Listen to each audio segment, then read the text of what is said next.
Hey guys, it's Courtney from Cosmic Clarity Astrology, and I'm here today to dive into Neptune in Aries and what that is going to represent for us.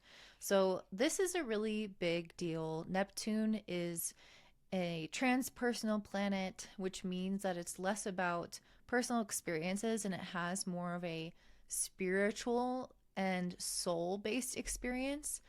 It's also an outer planet, so it's quite slow, and it spends 14 years in a sign.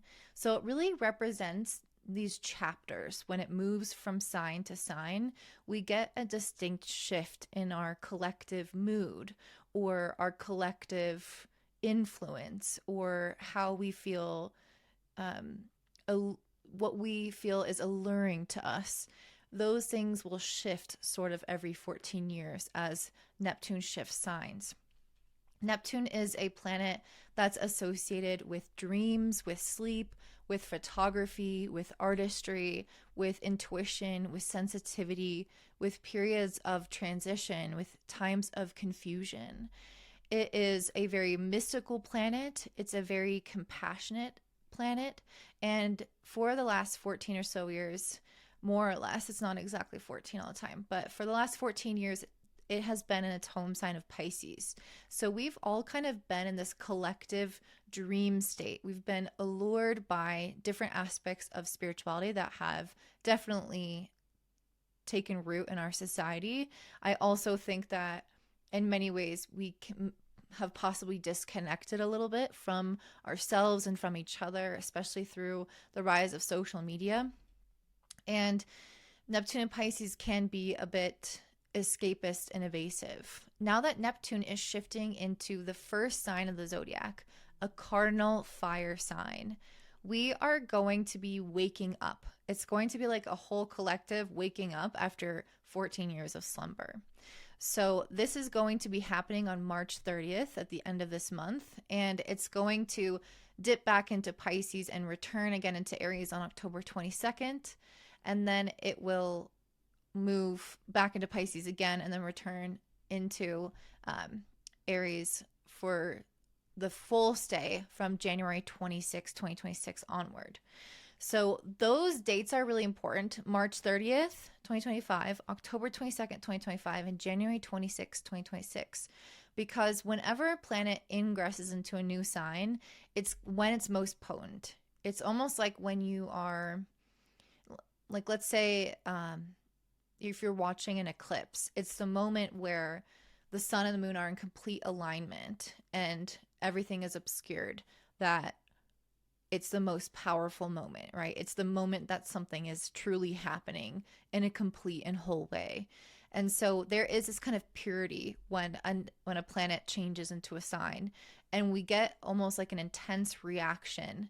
And often life altering events or society shifting events will occur around the time of when this takes place. Often, though, you will notice that the energy or the event that takes place is building and it kind of reaches a crescendo before or even after this day. So you might notice, like, in a span of a couple of weeks before and after the day of the event, that something else will transpire according to this energy. So, what is Neptune in Aries? We talked about it kind of waking us up a little bit. I think in many ways it could wake us up to action, to battle, because Aries is ruled by Mars, which is the god of war. I think in many ways it's going to shift us from any kind of passive or victimhood mentality into a state of action and concentration on our individual agency and sense of independence. So if we've given our power away, when Neptune moves into Aries, we are much more likely to take that power back. We are much more likely to fight for what that power is. And for many of us, it's going to involve some major life transitions, some endings to the way that we saw things or did things on a collective level as well as a personal level. Neptune, again, is a planet that helps us through transitions. And it's often a time when we are not totally sure around what is going to be on the other side waiting for us. However, we know that we can't stay where we are and that we have to fight for change, because usually there's some level of discomfort with the status quo. And so Neptune moving into Aries empowers us. It empowers us to trust ourselves and our intuition, to trust that the thing that's bothering us, or the thing that's inspiring us, or the thing that's motivating us deep inside is worth action, rather than just passive dreaming like Neptune does with Aries, being in Pisces. It's also a time when I think a lot of us are going to be fighting for the underdog. Neptune is very much associated with those who are the have-nots, the people in society who are beaten down and stepped on. And I think there is going to be a sense of mercy that the collective comes into when viewing the people who are taking the brunt of the negative consequences and actions of those in power. So for example, if there was, if there's a town where there was an oil spill, a major company, and they spilled oil and killed all the crops, and people are getting poisoned and cancer, maybe before that is something that people would kind of brush under the rug and try to pay people off, or not even try to silence people. And with Neptune moving into Aries, that's something where the collective community around them could come and stand in for them or support them in some type of way and fight for their rights. So this whole period is about recognizing what we are inspired by, what would be a better life for ourselves, and also what won't we tolerate anymore. Aries is an impatient sign, and it wants what it wants now. And so the change that we may have been willing to sit by and wait for previously, we're going to have no more patience to sit by and wait for that. We're not going to be on our hands anymore. We're going to be getting up, getting into the thick of things, and actually taking action on a day-to-day basis. So in many ways, I think it's that mentality that helps us into a place of a fresh start, of a rebuilding phase. And it's often through some type of fight with what is, that the injustices that currently are, or the inadequacies that we see, or the things that, again, that we just aspire towards. It creates that kind of stark contrast in the reality with what we want versus where we are. And that is what stirs the desire to fight for something different and have a fresh start, have a new beginning. This is the first sign of the zodiac. It is the place of birth, basically, for the zodiac. So this is a time where we are meant to have revolutionary ideas or a sense of activism. And again, sticking up for those who are defenseless, rescuing certain people that might need help, that are repressed, who don't have the tools or the resources or the power to fight in ways that some other people will. Neptune is a very spiritual planet, so it could represent some kind of death and rebirth in the area of religion, or our philosophy of life, our moral code of life, or our spiritual influences of life. Once what was normal and accepted is something that we're going to potentially start to question now. And I think in many ways it is creating an allure or an attraction, because Neptune has that energy. It's actually very, very common in charts to have a dominant Neptune when you are a celebrity, because Neptune has that kind of mystique and that inability to fully see something for what it is. But then it also has that alluring energy because you can't fully see it. And I think we're going to have that mystique around Aries related themes, which is war or fighting or our rights or independence and again, activism and these revolutionary ideas, going into battle, leadership as well, very strong leadership, entrepreneurship, weapons, anything to do with Aries type of energy. And we might have some strong spiritual leaders potentially take place, or people who have this kind of cult-like following. And that is something that we definitely have to be really careful of, because while we can have mass awakenings, we can also have, the potential of kind of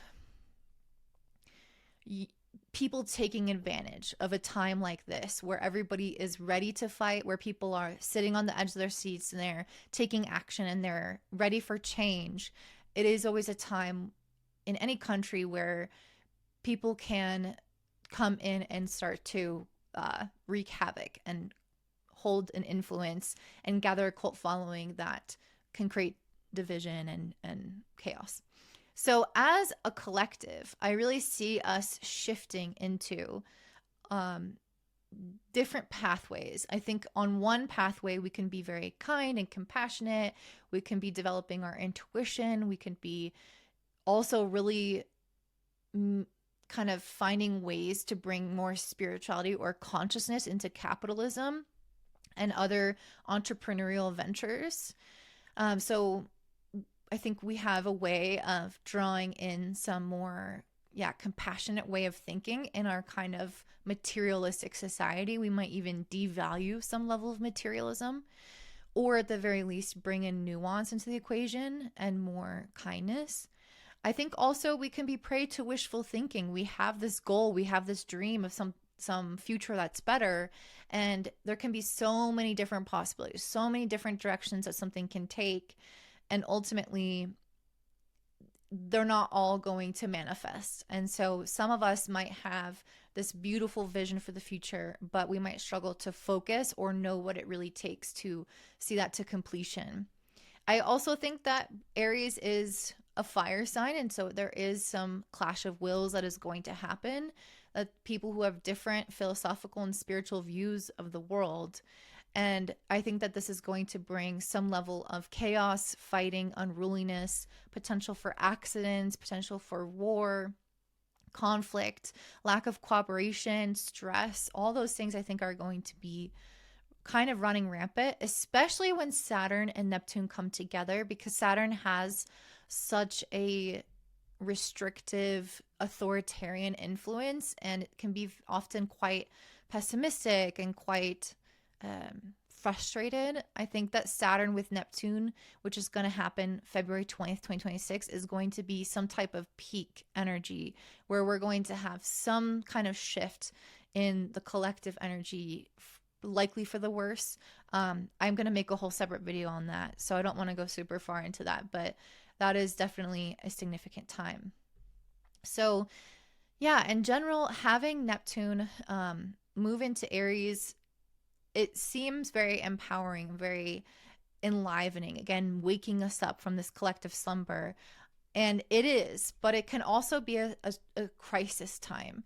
And Aries rules over crisis. It rules over the HPA axis or the adrenals, the thing that sets us into fight or flight. And so I think that that's something that we're going to be feeling as a collective, especially around those dates that I mentioned in March, October, and then January and February of next year.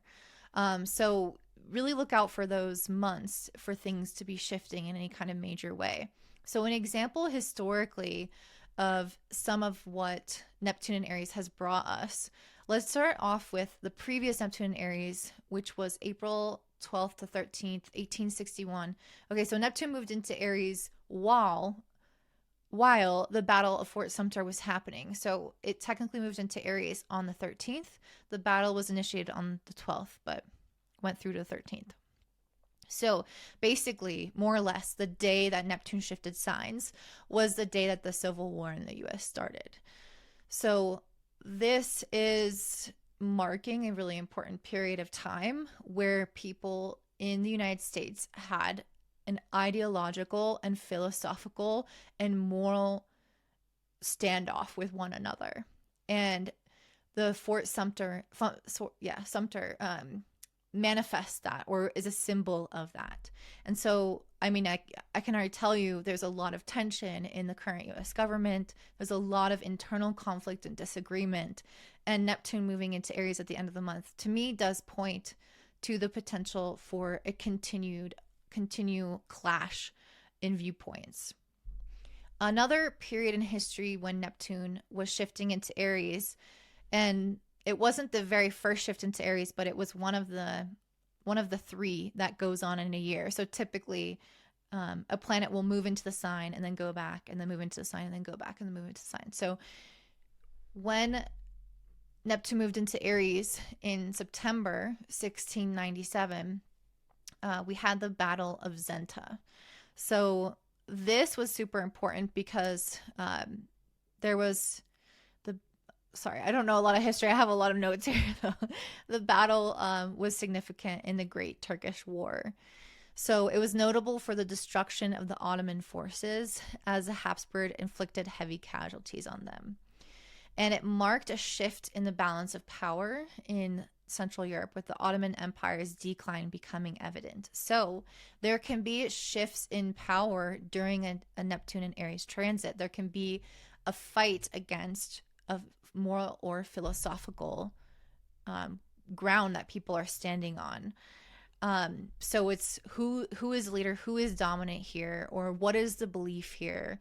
And then the last one, under a similar vein, happened November 3rd, 1534, when Neptune moved into Aries. This was when the act of supremacy was laid out by Henry VIII. So this is basically when he took over. Instead of having the church have a lot of power, he became the supreme head of the Church of England. So instead of having the Pope having power and all the money going to the church and everything, it became something that he was the one in control over. So there was a shift in power when it came to a religious perspective of something. So you can see here, these three examples do indicate some kind of fight for who has the control, who has the say over how something goes. And there's usually some kind of spiritual, religious, or philosophical background behind what is happening, or a moral reason behind why something is happening. So there's something about fighting, but fighting for something that is righteous, that Neptune and Aries represents. So before we get into what this is going to look like for all the signs, I want to talk about some potential timelines if you are an American and you live in the US. This is something that I kind of briefly looked into, and I want to lay it out. I don't want to say that this is definitively the timeline of all timelines, because I haven't looked at the transits super in depth.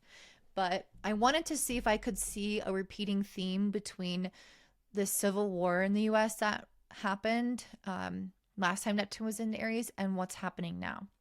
And I did find some astrological similarities. So this is kind of what I think is going to be happening. So the last time the Civil War happened, actually, let me pull up the US birth chart and then I'll show you from there. Okay, so here we're looking at the US chart when the Civil War broke out, when Neptune moved into Aries on April 13th, 1861. So you can see that the US, let me put this in whole sign. The US has their IC, which is like their home line, at 1 degree of Aries. So Neptune is almost aligned with it once it moves into Aries at 0 degrees. A very important planet for the US is Jupiter, because the US has a Sagittarius rising. So having Neptune square Jupiter indicates that there is some type of shift in the way that the US is identifying itself as. And Neptune, I often see when it's in a square or in opposition to something like the ascendant, or the ascendant ruler, or the sun. Usually there is some kind of shift in your role in society, in the way that you view yourself, the way that you present yourself, the way that you understand your own self-concept and identity. So, for example, when you become a parent, you might have Neptune opposite the sun, or when you retire, or when you shift from a certain phase of life to another, where your identity is shifting with it and your concept, your self-concept is changing. That is what Neptune squaring Jupiter is like. It's like the US trying to figure out, well, who am I now? Now that I'm not going to have slavery, what are going to be the new rules? What are we going to stand for now? What's going to be next? So Neptune moving into Aries is significant because it hits an angle, the IC, the MC opposition, which is a lot about the career and the home in a personal chart. And then it's also significant because once it starts to square Jupiter, once it gets to 5 degrees and squares Jupiter, it is recognizing that there's some kind of metamorphosis taking place. So the Civil War started in this 1861 time frame, and it ended in April 1865. And this is when Neptune just moves out of a square with Jupiter. But even more importantly, at the same time, so we see Neptune is 3 degrees now out in this square from Jupiter. So it's past that square. It's already kind of gone out of the phase of, I guess, the limbo or transition of who are we going to be next. And it finalizes itself when Saturn is making a square to Pluto.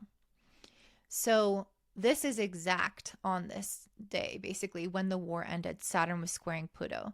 So it's my belief that potentially we are going to kind of kick things off at the end of March with some kind of potential for an inciting incident, or people to start to get more up in arms around what's going on politically in the US.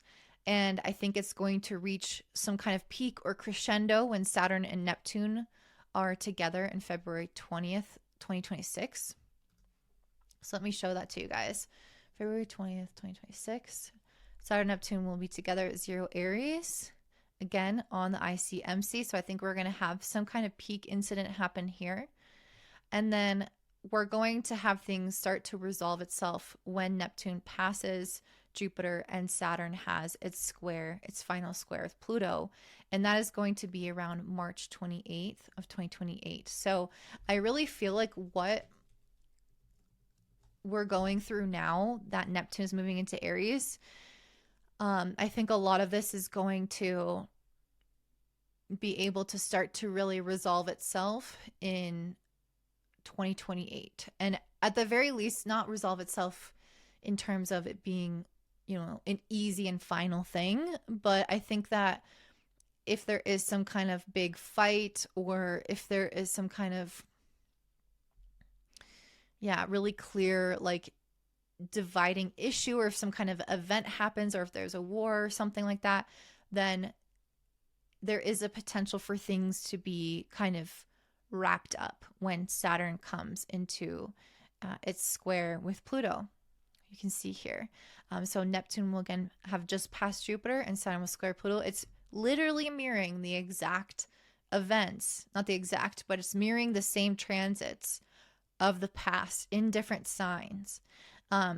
So I don't know for sure, again, if this is going to align totally, because I haven't looked at all of the transits in depth, but I just wanted to see if there was some mirroring going on, and there is some mirroring going on. So I guess what I'm trying to say is, if there is stuff that really gets dragged up on a societal level that creates tension, that creates fighting, that we may anticipate that this gets worse at the beginning of 2026, February 2026, and that there might be some negative energy also in 2027, and that things don't really start to have some type of answer or resolution or peace or anything come until 2028, March 2028.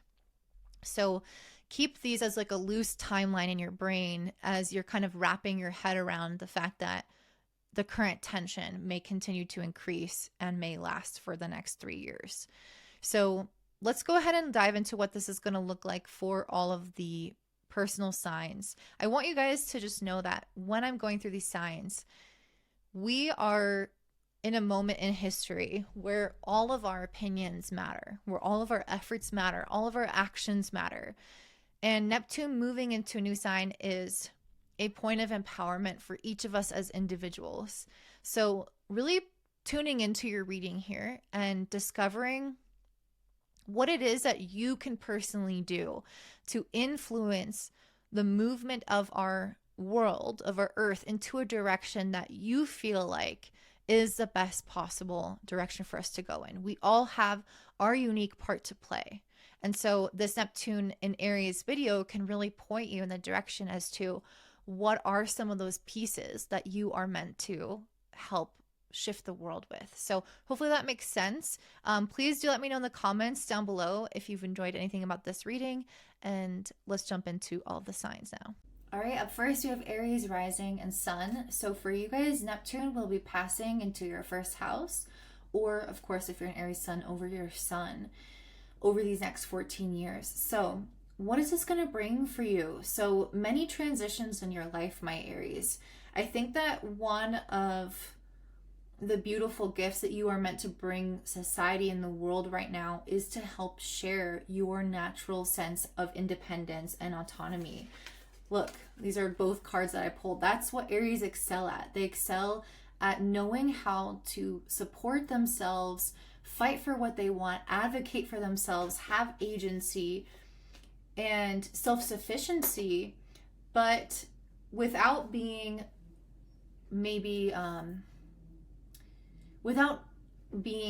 too aggressive, or knowing when to push back, when to not.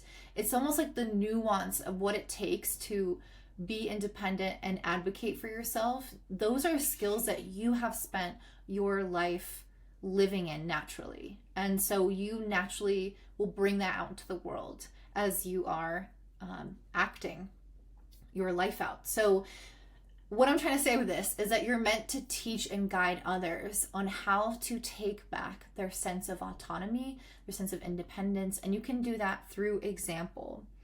I think that a lot of what you're going to be experiencing, like I said, is quite a bit of changes, and I think that could feel really destabilizing for you.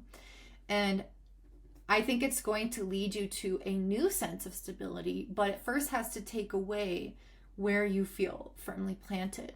It might start off with something in your life leading to a disappointment. This is a very common Neptune experience of disillusionment, where you thought something was going to turn out one way and then it turns out another, and you're like, wait, what the heck? You know, I was promised this job opportunity, I moved here just for this, and then it all fell through, and then you're in this new place and you're like, what the actual F is happening? That's just an example, but it really does lead me nicely into the next card with the Six of Air. This card is about travel. This card is about transition, and Neptune is a planet of transition. So there's something here where you guys are going to be thinking that something is going to look one way, and then it turns out to disappoint, and then it puts you into a period of limbo or transition in your life where you may have to have some foundations broken down with this Tower card. So just like I said, somebody moves across the country for a job, they give up their life, their friends, their previous work, or whatever they had in the previous location. And that's a Tower moment. The Tower is something that we've rooted ourselves into, and now all of a sudden it's gone. And so there's something about Neptune that dislodges us from our place. It makes us a traveler at sea. It makes us a wanderer, somebody who's trying to figure out who we are, where we're going, what we really want as souls. But you end with the Queen of Pentacles. So even though you might be lost at sea for a little bit during this trip or during this period of time, you end up landing in some place that is better off than where you were, and there's treasures there, and you feel like you are not only financially strong, but you feel like you have everything that you need. So I think that, my Aries, you need to be prepared to be able to flow with life in an adaptable and feminine way. And I can see that with the cards here, with the water and adaptability. You guys are meant to be really trusting your own instincts, even if those instincts lead you to blowing up parts of your life or even a lot of your life. You know, moving across the country might seem scary, or moving to another country might seem scary, but if your instincts and your intuition is telling you that, Neptune in Aries is going to make it something that comes to you in dreams, that awakens that insight and helps you make the transitions that you need. But it's important that you're able to adapt and not enter into that fight or flight state once you are in a period of uncertainty, because Neptune will always at some point take the oars away and just have us floating in the boat where we're concerned and we're worried and we're uncertain about what direction we're going in, or how this is going to happen, how we're going to end up where we need to go. And you guys are going to encounter that at some phase during this transition over the next 14 years, where you are going to feel maybe at some points uncertain of how you're going to accomplish what you want. And life may take some twists and turns for you with this adaptability card. but you're meant to just flow with that, with this ferocious femininity. I feel like this represents the energy of Neptune and Aries really well, because the ferociousness is you, is the Aries, where you are defending what you need. You are not accepting anything less than what your intuition is telling you or what you think is right. But the femininity is a piece of trusting the intuition, of leaning into something when you don't even see it there in front of you, when you don't have the material reality there. So many of these cards are about change and movement and disappointment and transition and things shifting. It might feel really hard when you're in those moments to recognize that the Queen of Pentacles is right around the corner. But you have to trust your own instinct and defend your choices in order for this to happen for you. So again, your message here is to be teaching independence and autonomy, agency, how to fight for yourself, how to stand up for yourself, teaching that to the world, how to do that in a healthy way. So not being overly aggressive or assertive, but also not allowing other people to step on you, and finding that right balance. And a lot of that comes from knowing the self. And my Aries, when Neptune moves through your sign, it is going to ask you a lot of different questions and put you into different, again, moments of transition where you might be at the drawing board in a little bit of a way with your life and with even your self-concept of, who am I in this next chapter? How else do I want to identify? What kind of person do I feel like I am, and what direction am I going with my life? And so you're going to be doing a lot of existential soul searching about who you are and your place in this world and how you see yourself as a person. And through that process, you are going to come to a new identity, or a more aligned and maybe more spiritually awakened sense of self. And that's also something that I think you can help others with as well, especially once you get on the other side of Neptune, when it finally moves into Taurus, which I think is in 2038, if I'm not mistaken. 2038, 2039, Neptune moves into Taurus.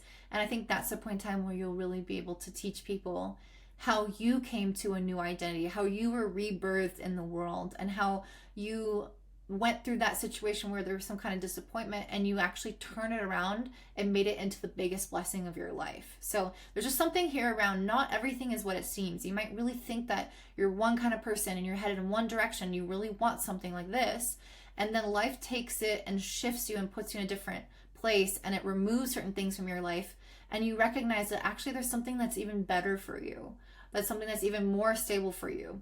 And so I think that that process is going to take a lot of trust and a lot of adaptability. But once you get to the other side of that, you will then be a guide to others. So that's what I'm seeing for you, Aries. If that resonates, I'd love to hear from you down below. It might not resonate yet because this is a 14-year-long,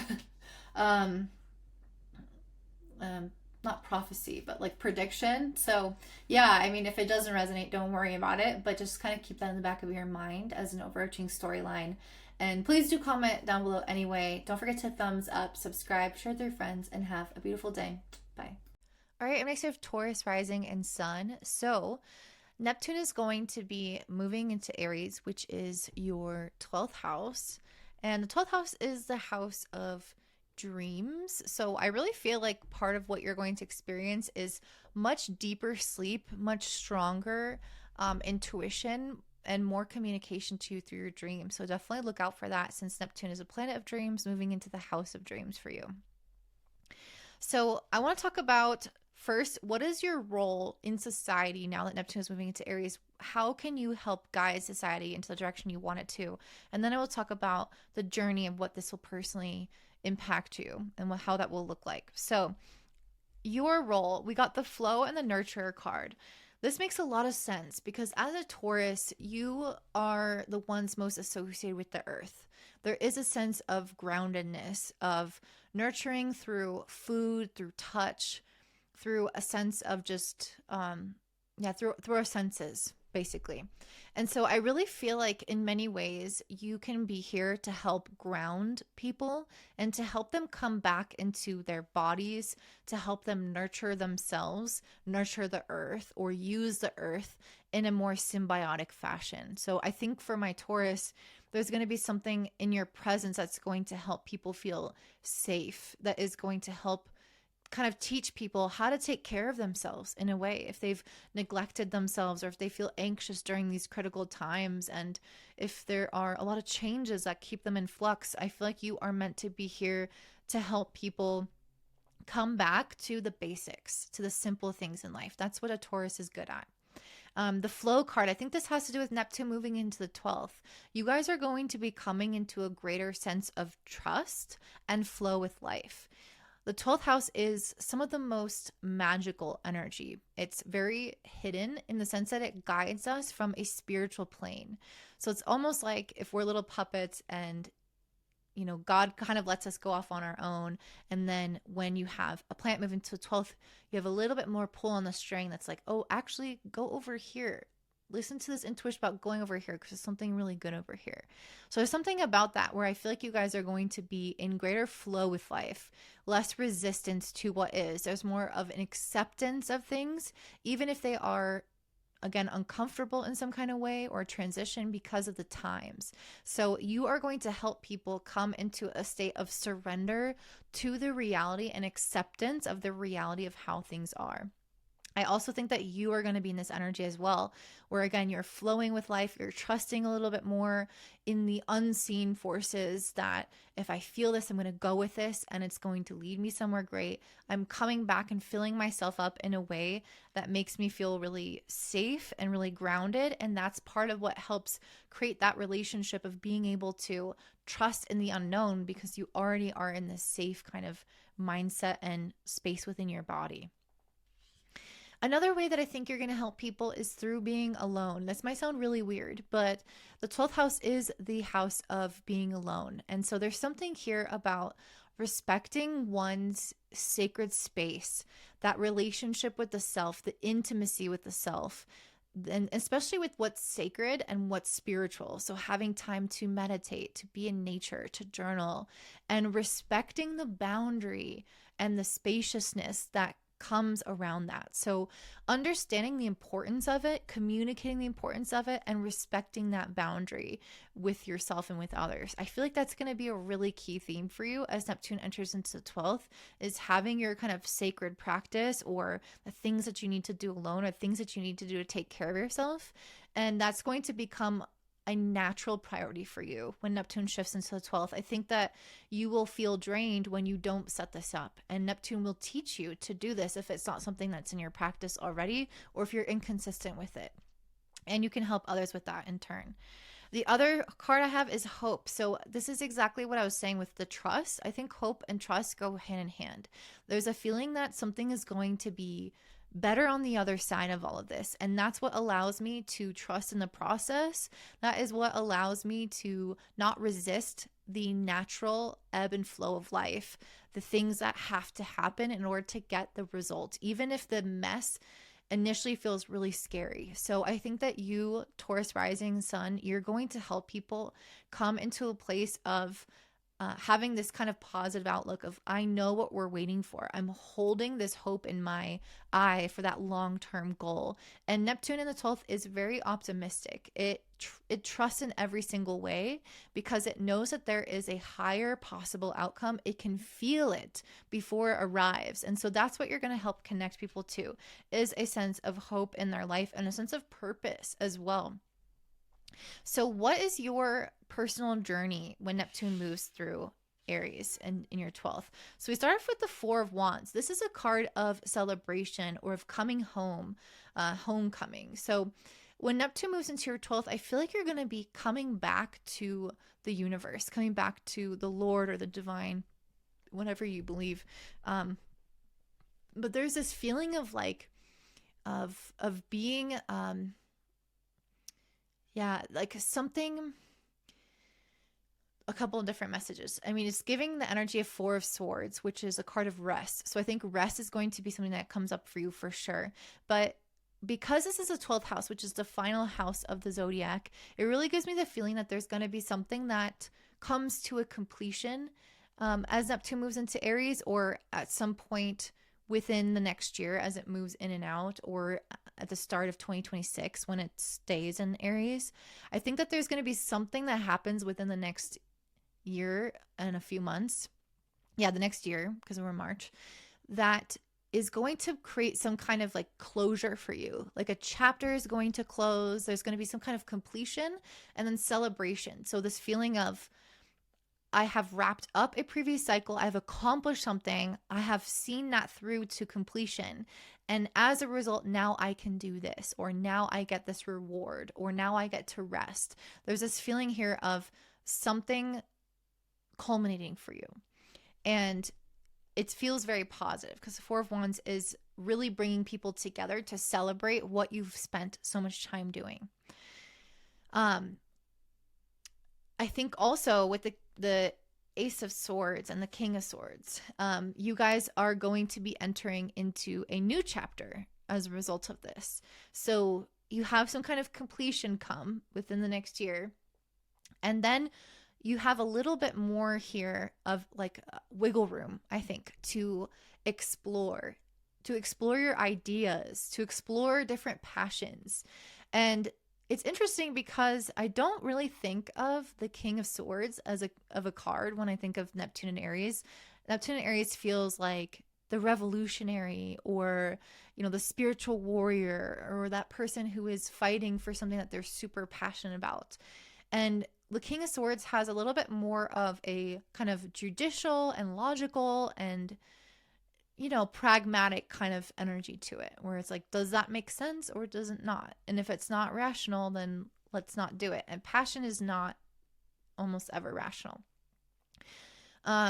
But how I'm seeing this is more so that you guys, I feel like you're going to be exploring new depths to your mind. Again, I think it's going to come as a result of an idea or something that comes into your brain about a new path, like having a conversation with someone and you're like, hey, I didn't realize that that was something I could do. And then the King of Swords represents somebody then having the capacity to make it something real. And this could be indicating that you have already had some kind of skill within this, like you've developed something within this, because a king is somebody who is established. So this new idea, I feel like, is something that you are building off of in a previously established skill set. So hopefully that you understand what I'm saying. So there's this energy of it's a new idea, it's a new path, but it's not a new skill.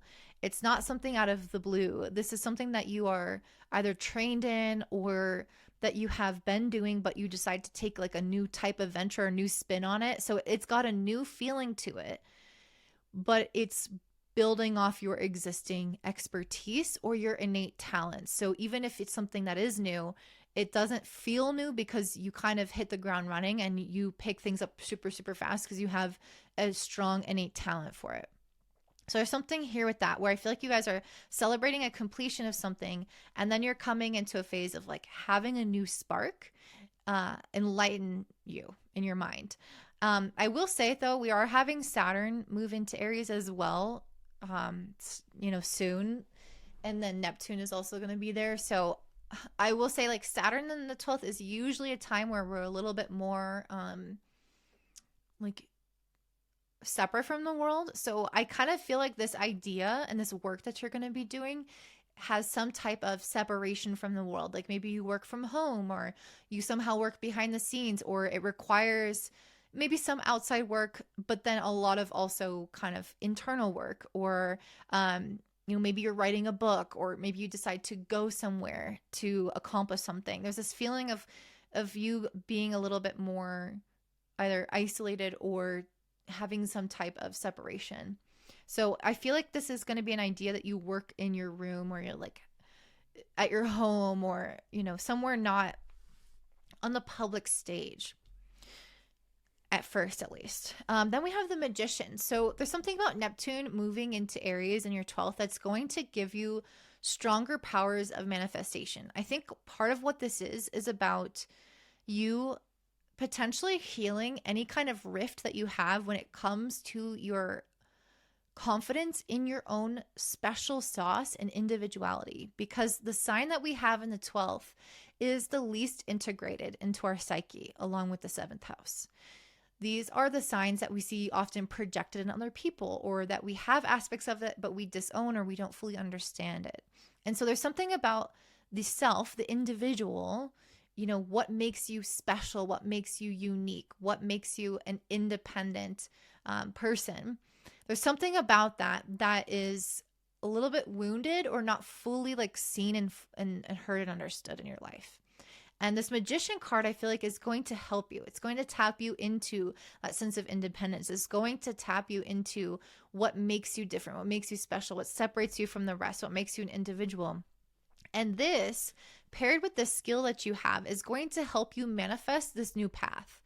Because I feel like it's something that is going to be different, again, than what you've done before, but also just different in general. Like, it needs to have this unique spin on it, especially with Pluto and Aquarius. Like, it needs to have your special something, your special touch.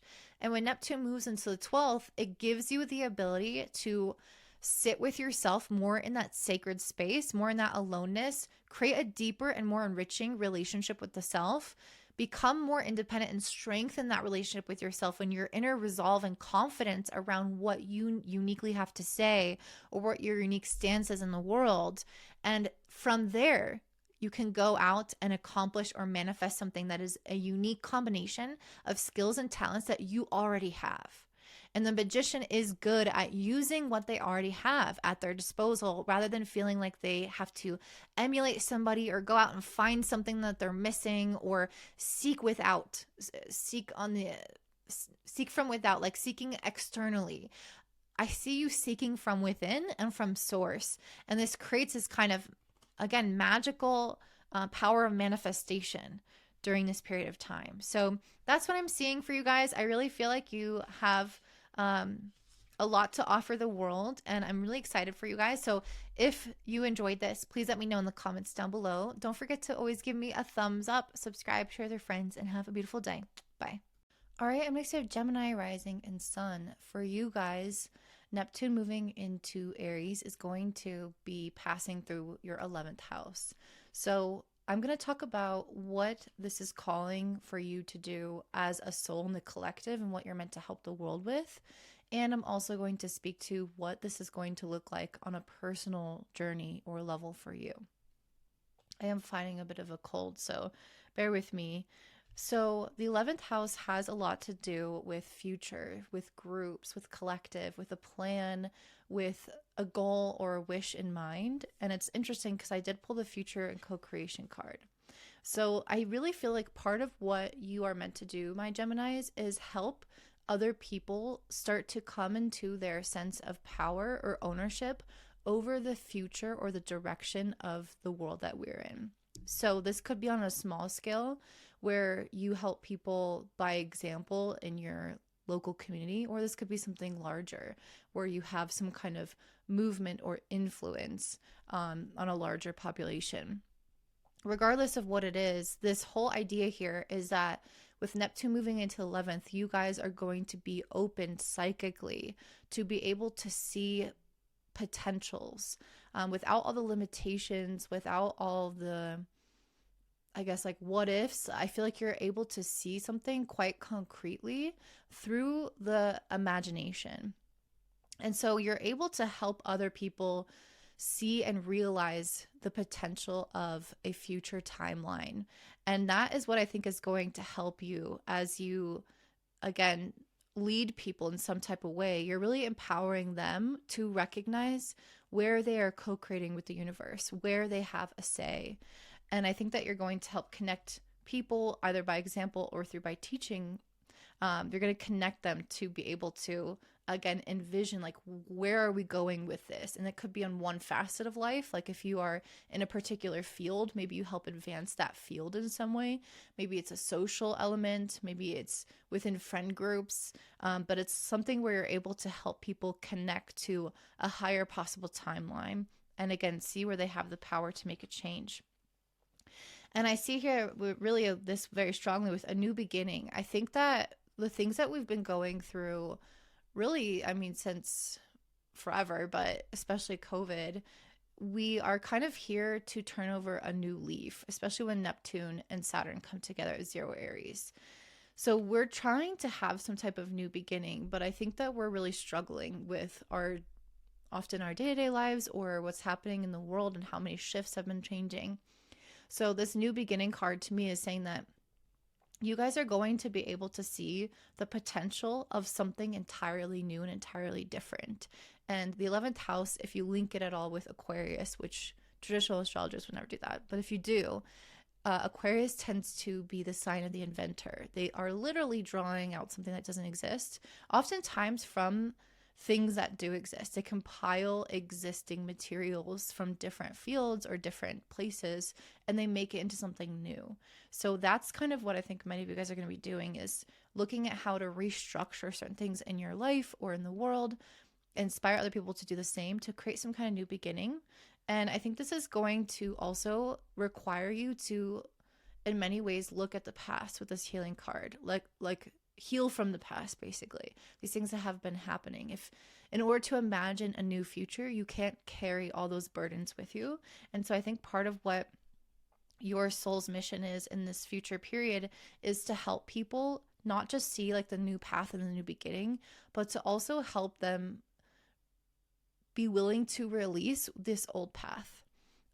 Be willing to not carry forward some of the pain or the jadedness or, you know, the mindset of past wounds that could affect the prosperity of a new path. It's like really truly creating a clean slate. I think that's what you're here to help people do in whatever way that looks like. It doesn't have to be in a very obvious way either.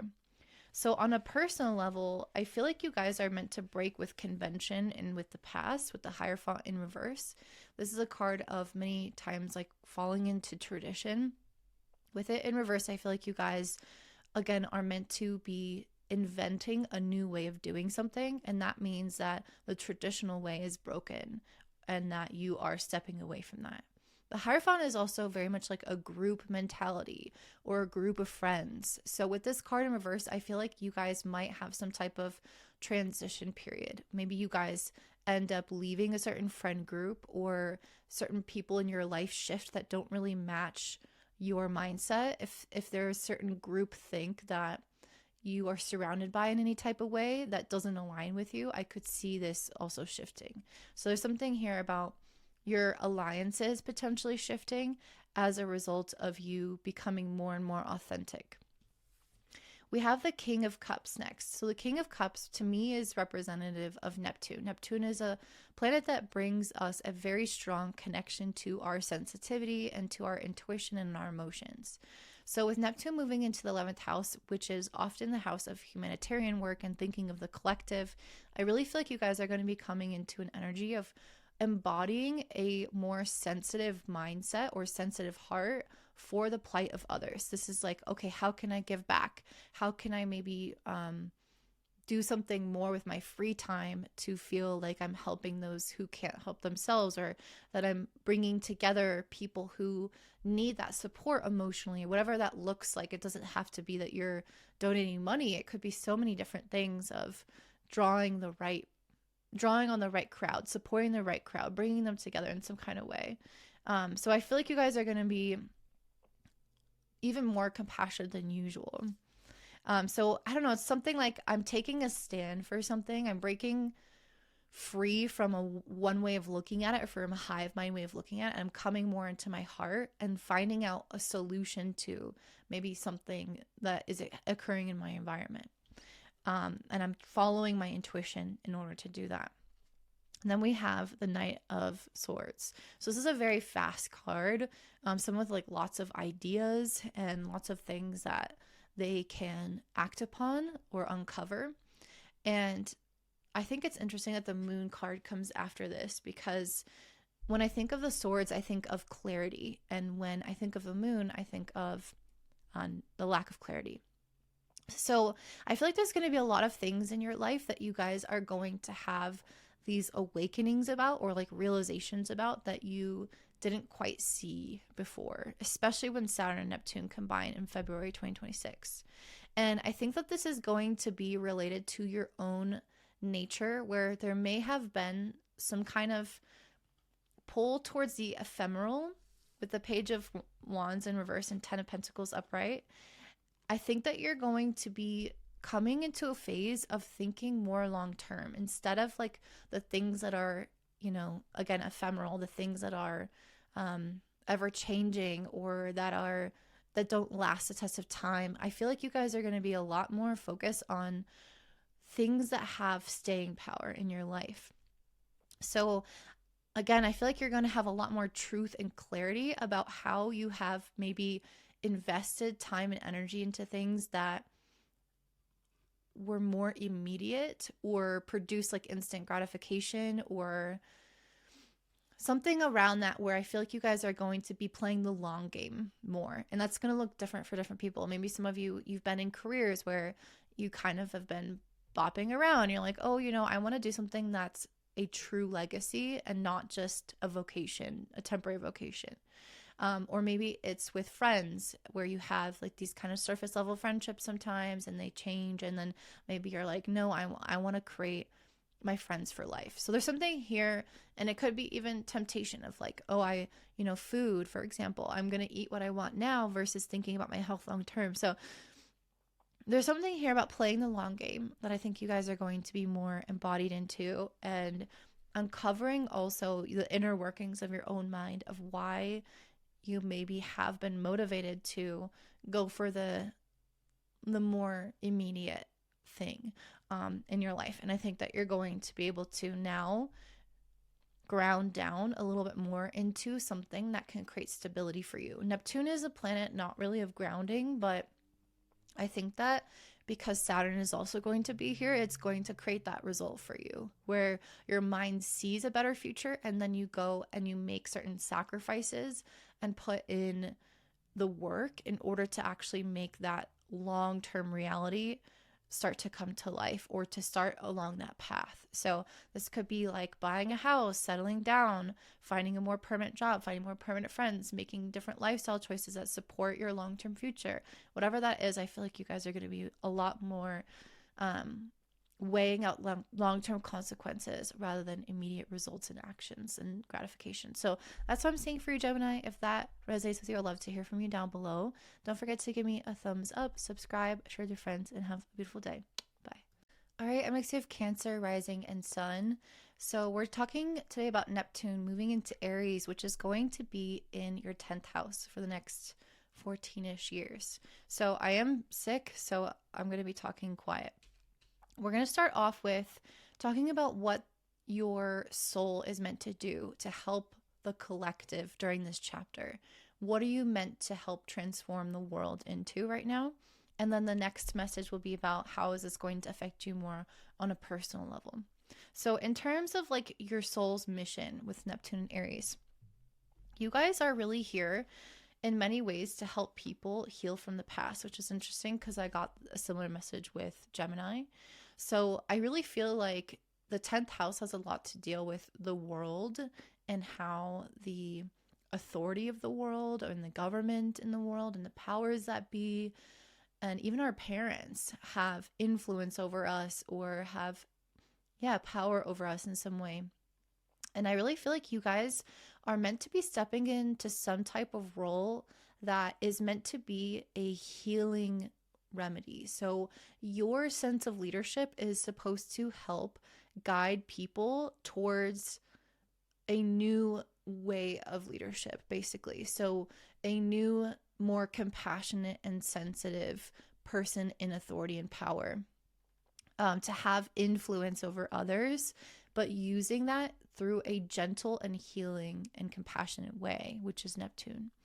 And I think that's going to help rewrite some of the past and help people understand and heal in a way that lets them feel like there is hope, that there is a renewed sense of trust in other people that they, again, give power to or give authority to, or that teach them or that lead them. It's like there's an ability to heal from what was and create a new type of relationship with a hierarchy. And so I feel like you guys are coming in here really rewriting that story. And we got magic and ferocious femininity. So this is interesting to me because, Jupiter is moving into your sign this year. And I think that you guys are going to be given a lot of kind of opportunities. Again, opportunities for leadership, opportunities for growth and expansion. And we'll talk about that more when we get to your personal journey. But I think along this path, you are meant to help lead by example, by taking advantage of the things that feel, the opportunities that come to you and the things that feel really intuitively in alignment with you, but also expressing, you know, a sacred no around the things that don't align with you. And I think that there is something that you're going to show people here, that when you listen to your instincts and your gut, even if it doesn't always have a ton of logic behind it, you know, maybe the logic is like, oh, you get a job offer and they offer you to pay more than where you currently are, but you like where you currently are. This is a real world example I'm giving based off someone I know that's a Cancer. It's not about choosing the thing that makes more money if your gut is telling you that it's not.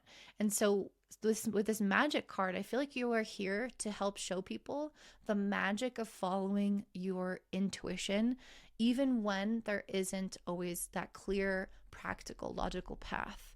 And I think you're going to take advantage of the opportunities or say no to certain opportunities that is going to illustrate this, because it won't make sense to everyone at the time, but it's going to show people how when you listen to yourself, there is so much magic that comes as a result of that. And that kind of leads me to your personal story. So we start off with the Four of Cups. And this is a card of somebody being given opportunities and saying, no, I don't want them.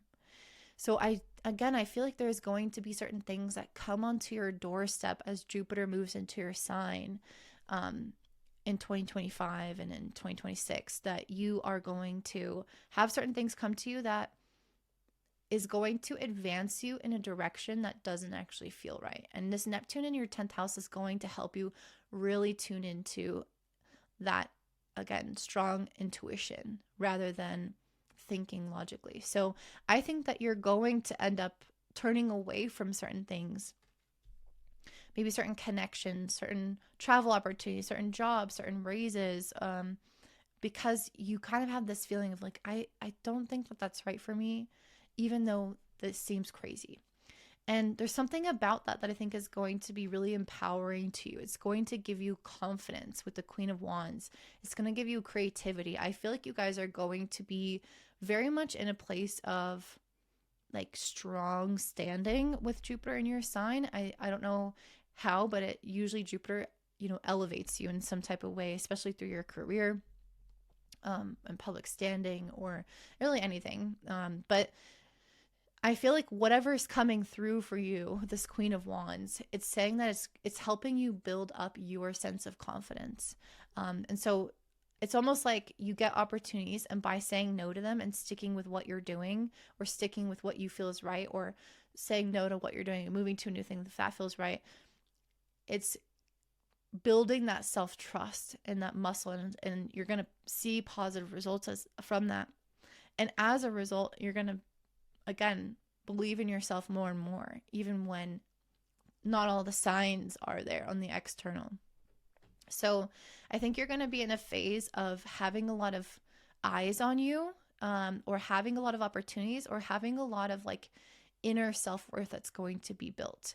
And I think that comes with the Six of Wands in reverse from you rejecting some type of external validation. So I do think eyes are on you, but I feel like you're going to be pulling back from that in a way where you are going to be going through a process with Neptune of detachment around how the world like uplifts us. So for example, or validates us. So if you, for example, like what I was saying before, got offered a job that pays more money, if you are going based off of what the world values, and you know, you want to feel validated by the world and valued more, you would have chosen that higher paying job, even if it didn't feel right, because the world values money and more and more and more. And so you guys are going to be turning this into an inward confidence and attaching and rooting that into the self rather than the external. So even though I do think opportunities and visibility is out there for you, especially with Jupiter in your sign, I think that you guys are going to be turning away from that more and more and following your instincts. You might choose a job that feels like a downgrade. You might choose a path that people don't understand or that people even criticize, or you might make certain decisions that like the world doesn't value in the way that you will benefit from them and you value it. So the world isn't going to see that in the same way. But because Neptune is here, it's going to help you release the attachment to that approval from other people or that respect within your career. And I think that you will get that respect, but I just think it's going to be a full circle moment and it's going to take time rather than something that people will give you right away because they won't understand it. I also feel like you guys are going to learn a little bit more how to rest. With Neptune moving into the 10th, and this might not come right away, especially with Jupiter in your first, you might get busier. But when Neptune moves into your 10th, I also feel like you're going to recognize that you need more time to yourself, that you need more time to reflect on your life, that you need more time to like connect to what it means to be a person or to exist, instead of always going and going, because then you don't have the opportunity to connect with your soul. And I feel like you guys are going to come into a phase where you're doing that, where you take a pause, where you rest, where you reflect on your life and what's meaningful to you and what the purpose of any of this is anyway, almost like an existential awakening, but you pause to have these moments of existential awakening to stay in tune with what your soul wants, to stay in tune with what's in alignment and where you should go on your trajectory, so that you don't just keep overloading yourself. Because I do feel like Seven of Pentacles, 10 of Wands describing it, I do feel like you were maybe like getting a little bit burnt out or overdoing it or having a lot on your plate. And even if you weren't, I feel like you're coming into a place where you are, you're preventing that from happening. Even if things do get busy, you are focusing on the long term with the Seven of Pentacles, the slow growth, the cultivation of something. So for example, if someone wants to lose weight, instead of doing like a crash diet and trying to lose a ton of weight really fast, and then the worry about being able to keep that off because you just did something really extreme and now your body is hungry and it wants to revolt and eat a lot more. It's like, what if you just slowly changed your lifestyle bit by bit over the years, and then it's easy to maintain what you have. You lose the weight naturally, slowly over time. So that's the vibe of this, where I feel like you guys are playing more of the slow, long game and the cultivation of something in your life, and kind of cultivating it as a personality trait or as an enterprise. Like, it's something that's going to last versus having something that is like a flash in the pan, really big success, lots and lots of work, burns you out, and then like you can't continue it further past a certain time. I feel like you guys are going to choose some type of method that's like slow and steady wins the race, and learn how to take breaks and pace yourself when it matters. So that's what I'm seeing for you, my Cancer. I hope that is helpful for you or resonates for you. Please do give me a thumbs up to support my channel, subscribe, share with your friends. Anything helps. And I hope you have a beautiful day. Bye. All right, it makes you have Leo rising and sun. For you guys, Neptune is moving into Aries in your 9th house. I do love a good trine, which is a fire to fire sign. Leo's a fire, Aries is fire, makes a beautiful trine, which is a supportive aspect. So Neptune in the 9th is going to feel a little bit more comforting, I think, for some of my Leo risings and maybe some of the other signs. Though we're going to get into the cards that have a little bit different messages. So we're going to talk about this. So first message that I have for you guys is going to be about your purpose as a soul in the awakening of the collective consciousness. What is your role? And then the next is, how is this going to personally affect you? So I am sick today, so please be kind in the comments because I'm quite tired. Okay, so what is your role? So first of all, this is the first card I pulled with the potential card. This is the thing that I think about when I think about the 9th house: growth, potential, the potential for opportunity, but it's basically, I'm just trying to think of another word to say potential, where you have again, a lot of opportunities out in front of you, and you can see how things can grow. And the ninth house loves that. It loves the future. It loves to be able to see how things can continue to advance or progress in a positive way. It's also a very spiritual and religious house. So Neptune moving in here is going to awaken you on a spiritual or religious level in some way, or at the very least, in some type of soul way that is going to align you more with a greater level of potential. This is what you're meant to also help other people realize about themselves. So if you know people in your life are really kind of settling or falling short of something that they really want, and they're just saying like, oh, I can't really have that and it's not possible. With Neptune moving in the ninth, this is a period of faith and optimism really becoming a stronghold for you. And you are going to represent that for the public. So you are here as a soul to help people not only find and believe in their potential, but to also see that there's so much more to have hope in general, that they don't have to just settle for less in their life. And I think you might also go through a period of transformation around that as well. We also have the forgiveness card. So one of the things that came through with me with this when I first saw it was having to forgive yourself. So how this relates is if you finally step into a new level, if you advance your life, if you realize you have a potential and you act on it, whereas before you didn't, you might sometimes have grief around the past where you realize maybe time wasted in the wrong relationship, time wasted at the wrong job, with the wrong friends, with people or environments that keep you small. And so there's this need to forgive and release and let go of the past level of consciousness that kept you there, or those people and entrapments or situations in your environment that made you feel stuck and small.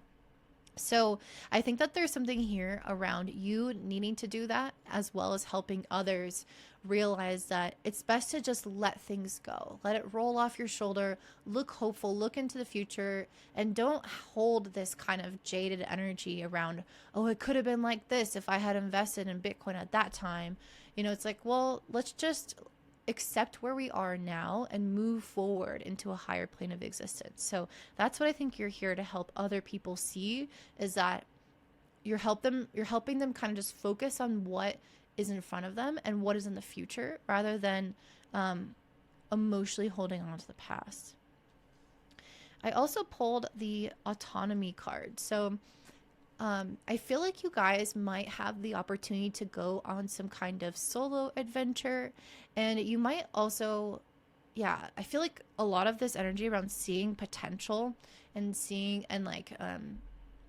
opportunities out there that maybe you were not acting on because you were maybe stuck a little bit, or again, playing it small. I feel like you guys are going to be coming into a phase of kind of going off a little bit on your own. So this could look like, again, going on a solo adventure, going to study in a different country, going to take a chance on this business by yourself. There's something here where it's like you branch off, and I think that you're meant to help inspire other people to do the same, to leave behind a certain comfort zone, to go on a solo adventure. I keep saying that, but like really trust themselves as an independent person to take some kind of chance and leave maybe a stifling environment. And that's what I think this autonomy card is speaking to. So I think you're helping inspire people potentially by example. And the introspection card, the ninth house is extremely introspective. That's part of what helps the individual pull out a greater potential, is that they become more self-aware. They start to see where they have limited themselves. They start to see what they really want, what they really desire, what their soul really wants. And that's what I feel like this whole period is going to give you. And again, I think you're going to help other people understand themselves on a better level, understand what they're made of and what they want on a better level. And you're going to encourage them and inspire them to go out there and make that happen. So on a personal journey for you guys, I feel like you're coming into more of a phase of trust with the Empress card. You're seeing a lot more abundance. That's what a potential is. You see abundance of opportunities. You're not seeing closed doors. You're seeing, you're asking, how can I make this happen?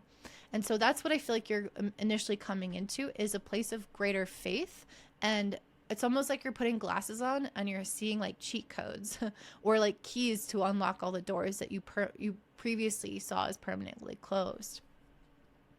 And I see this with the Seven of Cups as well. This is somebody who's looking out at life and they're like, wow, I have a lot of different directions I can go in. And this could feel a little bit confusing at times because you have so many limitless possibilities that it could feel like you don't know where to start or you don't know which one is the right one. And I feel like this is going to benefit you, though. I think that having a lot of open doors, having the world at your fingertips, or having a lot of ideas or things that you're inspired by, those are things that I think are, at this point in time, going to be benefit. I also think that you are going to eventually choose something, and it's going to be something that you really dig your heels into with the Seven of Wands. This is a card of like fighting against the odds in a certain way, or fighting against maybe people who try to bring you down. So there's this feeling here of like you have a lot of opportunities, a lot of ideas, a lot of, again, open doors, and then I feel like you're going to go through a phase of self-discovery and exploration where you try different things out, try different things on, or maybe you experiment with certain ideas. And then once you find something that clicks, you're going to enter into the phase of the Seven of Wands, where this is a period of commitment and discipline as a result of very strong conviction and self-belief. So if you find something, if you try a bunch of things on and you find the perfect thing, it's going to be a lot easier to be resolute once you're in that place because you know that this is the right thing for you. And this could be from anything in life. For example, if you are dating, you could try a bunch of different relationships, and then you find that perfect person for you and you fight to make that relationship strong and stable and long term. This could be a career or vocation. This could be a place to live, like whatever it is, for example, if you're searching for a house, you look at a lot of different houses, you're like, oh, those are all okay. And then you find the one and you're like, I will do anything it takes to get in this house. That's the kind of vibe I get from this. And that process of the fight transforms you as a person. It involves possibly shedding something, letting certain things go, up-leveling your life, evolving yourself, changing your belief systems. And I really think it's just going to change in many ways a lot of your self-concept. If you are someone that, like, let's do the house example. You tour a bunch of houses, you find your one, you start to fight for it. In that process, maybe there is some hurdles that you overcome, and you have to maybe get another job or have more savings or move across the country for it or make certain sacrifices. And you start to see yourself as a different person because you're like, wow, I'm capable of all this. And I've changed in this way. So that's what I feel like is going to happen, is an inner transformation where you start to see yourself differently, believe different things about life. Then we end with the King of Cups and the Star card, and this really feels so Neptune in the ninth. So these are cards of a lot of hope, feeling like things are improving in life, that you feel that after and I like this because actually this Death card, or this Tower card, I think this is a Tower card in this deck, comes before the Star. So you're going to likely let certain things go, certain ideologies, certain self-concepts, certain attachments to things. And it's going to help you come more into your intuition and actually more into emotional alignment. So letting go of, a toxic relationship, for example, or a toxic job, or this limiting belief that I'll never own a house. It helps you have more like trust in yourself and trust in the universe and trust of what's possible as you let that go and you step into the thing that you thought you couldn't have, or you left something behind that was troubling you and moved into a better beginning. So that's what I'm saying. There's some kind of like emotional stability or emotional growth, or, growth in intuition and insight, especially as a result of all these inner changes that you're doing. And I think it's going to leave you feeling a lot more hopeful about life and about what else is a potential for you. So then you continue to grow and evolve from there. So that's what I'm seeing for you, Leo. If that resonates, I'd love to hear from you down below. Don't forget to give me a thumbs up, subscribe, share with your friends, and have a beautiful day. Bye. All right, and I see a Virgo rising and sun. So for you guys, Neptune in Aries is moving into your 8th house for the next 14ish years. So we're going to talk about what this is going to call for you on a soul level to guide the collective into a new awakening, a new beginning, and then we'll talk about what that will look like on a personal level for you. So, with the moon and the transformation card, this very much suits the 8th house. The 8th house is a house of, in many ways, things going to transform their, their state. It feels like an alchemist, you know? They're taking some maybe rudimentary metals and then maybe turning it to gold, for example. So there's something here where I feel like you guys are going to be in a process of helping other people mine their life or understand their emotions and their past and the things that they have kind of hidden off within their psyche, maybe parts of their shadow, maybe parts of their childhood, maybe parts of their heart that they have not fully integrated or processed. And you're going to be here to help people, almost like a mirror, to reflect back like, hey, I think that this is at play. You're helping people see their inner workings or the things that have been, again, somewhat hidden from them.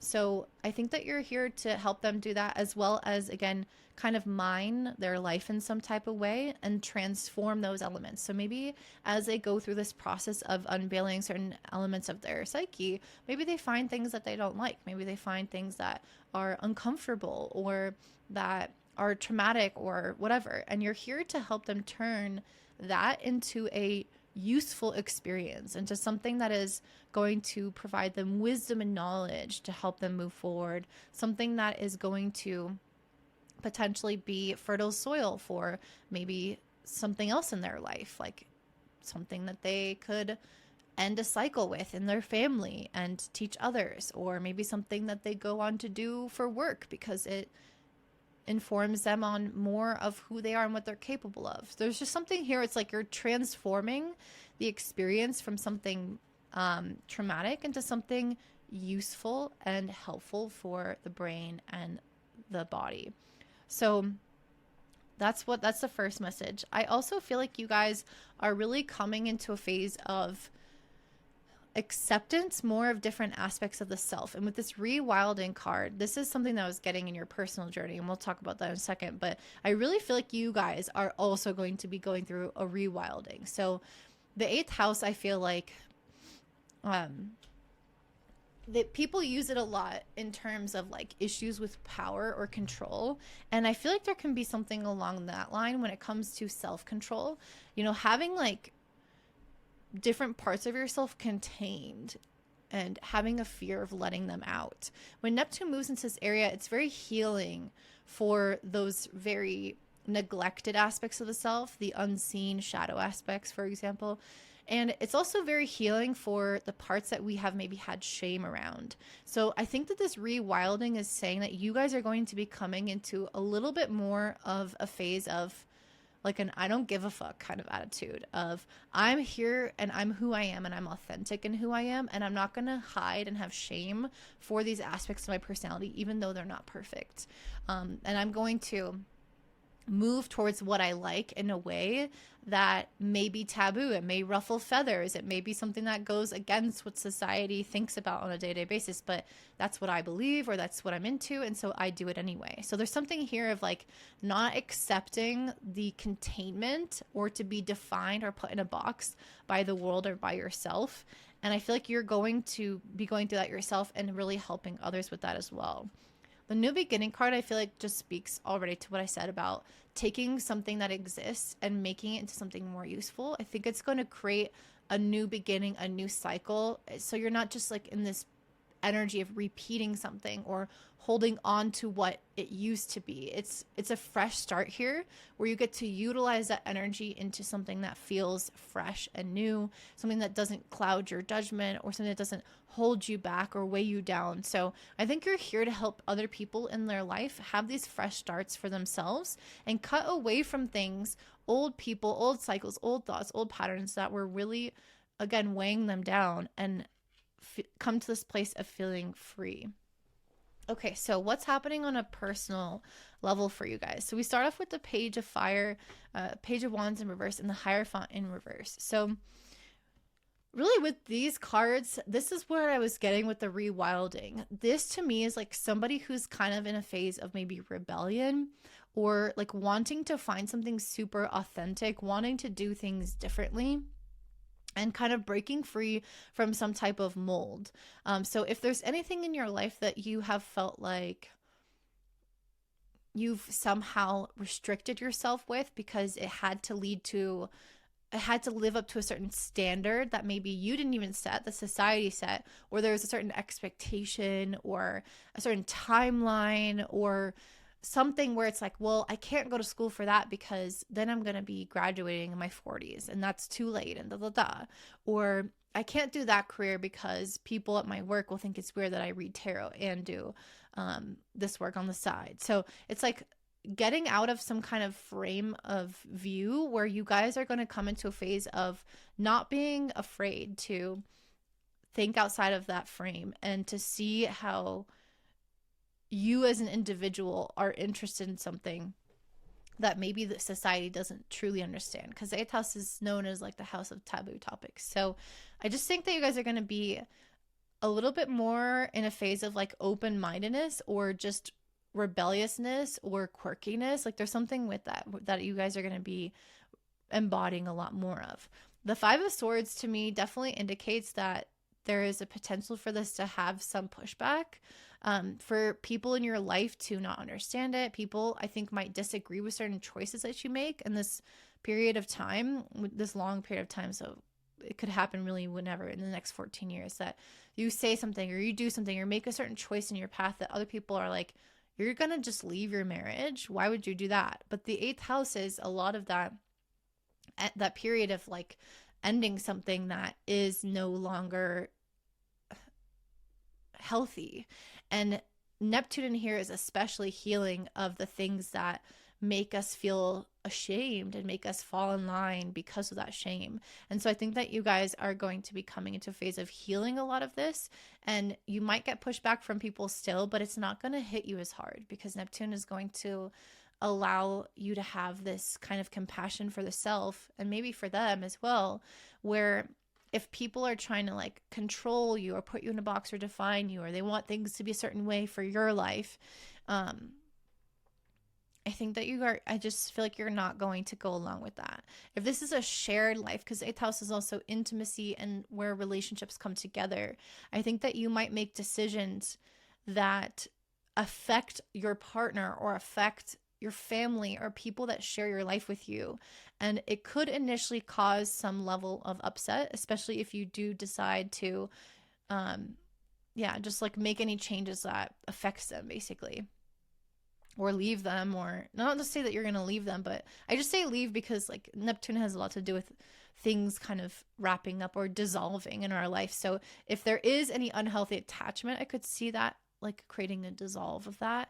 But that doesn't mean that it's going to happen for everybody. But there's just something here of that relationship transforming, and maybe you don't need to rely on other people as much, or maybe you want to step more out into your own in some type of way, and other people are like, no, we don't want you to do that. Like let's say you're a stay-at-home mom and you have kids and your husband works. Like let's say you want to go out and get a job and you're like, I want to make my own money now. I want to go on trips. I want to do X, Y, and Z.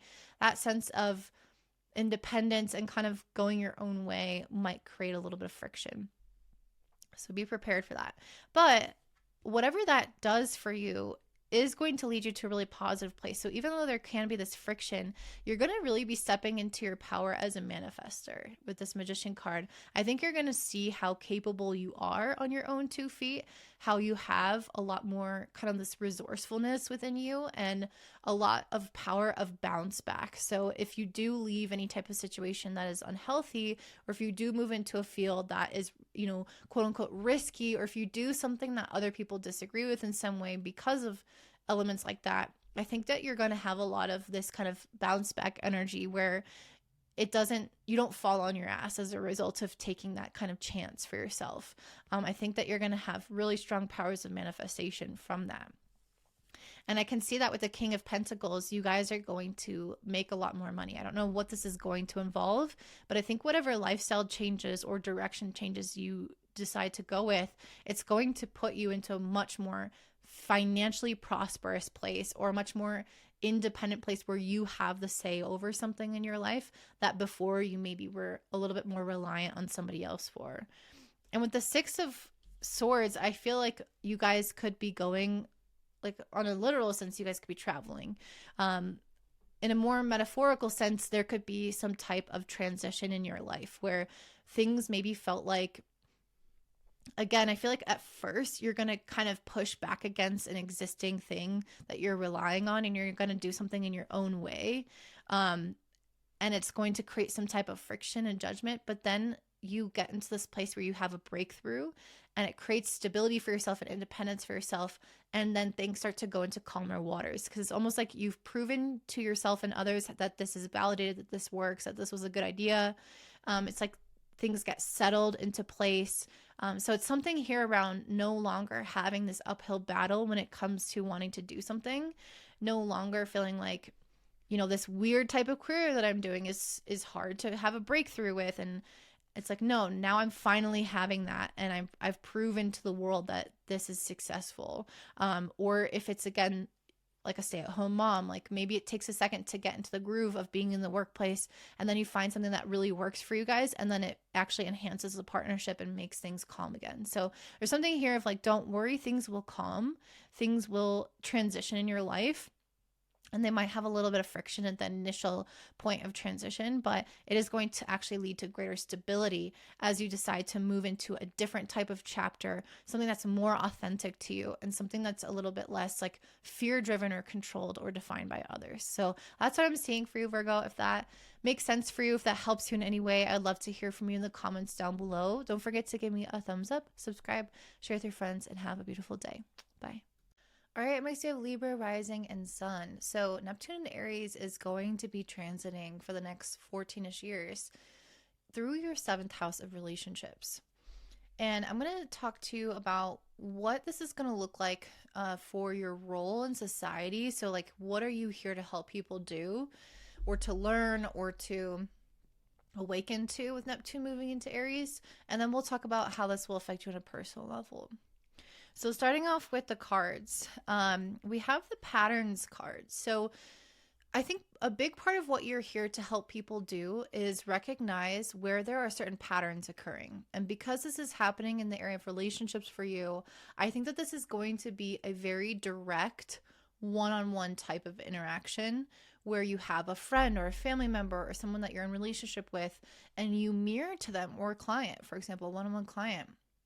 And you mirror to them that there is some kind of pattern going on in their life. You help them recognize that there's something that they are perpetuating, that they are acting like they don't want, and you're helping them see their involvement in that. So pattern recognition, seeing that in others, seeing that in yourself and your relationships with others, is something that you are here to help people with. So kind of getting unstuck, getting out of this unconscious mindset within relationships where you're just enacting things.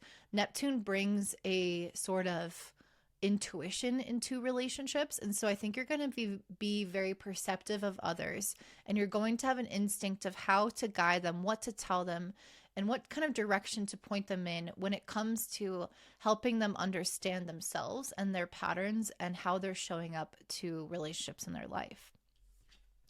We also got sacred unity. So I think in many ways, you're also here to help bring people together.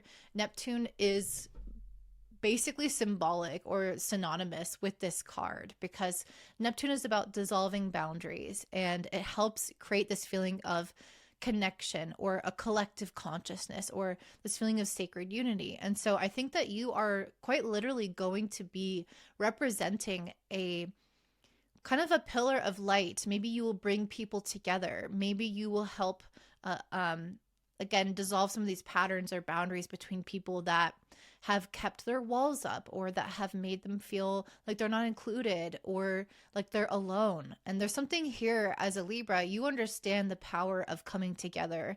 And so there's something about this where I think you're going to be bringing something to the table that allows people to see the power of the unity and the collective, I guess. So I don't know if that's going to actually be bringing people together, or if you're just going to help people understand that they're not alone and that what affects them is actually affecting maybe millions of other people. There is something here where you're going to create, you're going to drop the illusion of separation through whatever you do. So we also have the mercy card. I think that this is something that you are going to bestow on others when Neptune is in this house. I think you're going to be forgiving people, giving them mercy, letting go of things from the past. I can see that with this death card. I think you're going to be doing a lot of that, kind of clearing out any negative energies within your relationships, negative attachments, old energies. And I think you're going to help teach other people how to do this as well, to be compassionate with one another, to work with one another, to understand one another, to forgive and have mercy on one another. And the death card, I think, is also being willing to understand when something has played its course, when it's time to walk away, when you maybe deserve something better, or it's time to let some kind of chapter end, especially in relationships. And I think you're going to help people understand that and accept when something is time to leave their life. So what about on a personal level? I kind of feel like you guys might be going through some of that yourself with the 10 of Pentacles and the 3 of Swords.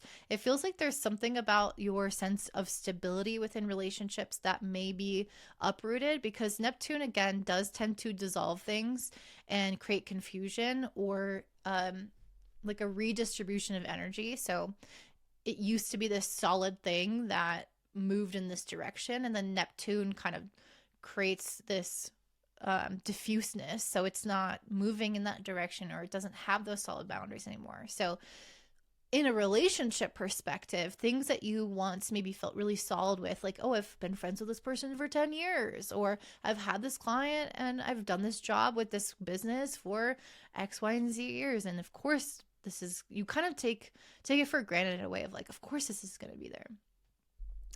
But with the 3 of Swords, it's something here where I feel like you might actually go through periods of awareness where you realize that something isn't maybe as stable as you thought it was. So there are going to be certain relationships that I think will probably end up leaving your life during this chapter. Again, things that you may have always taken for granted that they would be there. I think you're going to realize that there's more happening there than you thought, or somebody might disappoint you or deceive you in some type of way with the 3 of Swords. There's something here. It's like people might not actually always be as stable as they seem. And I think you're actually going to find some really, really aligned relationships. You're going to end up with people who are much more supportive, who are much more in alignment with you, who you feel very intuitively drawn to. But I think that there's people that have been in your life for a really long time that have this kind of like history with you that you don't think about, like, is this person actually still right for me?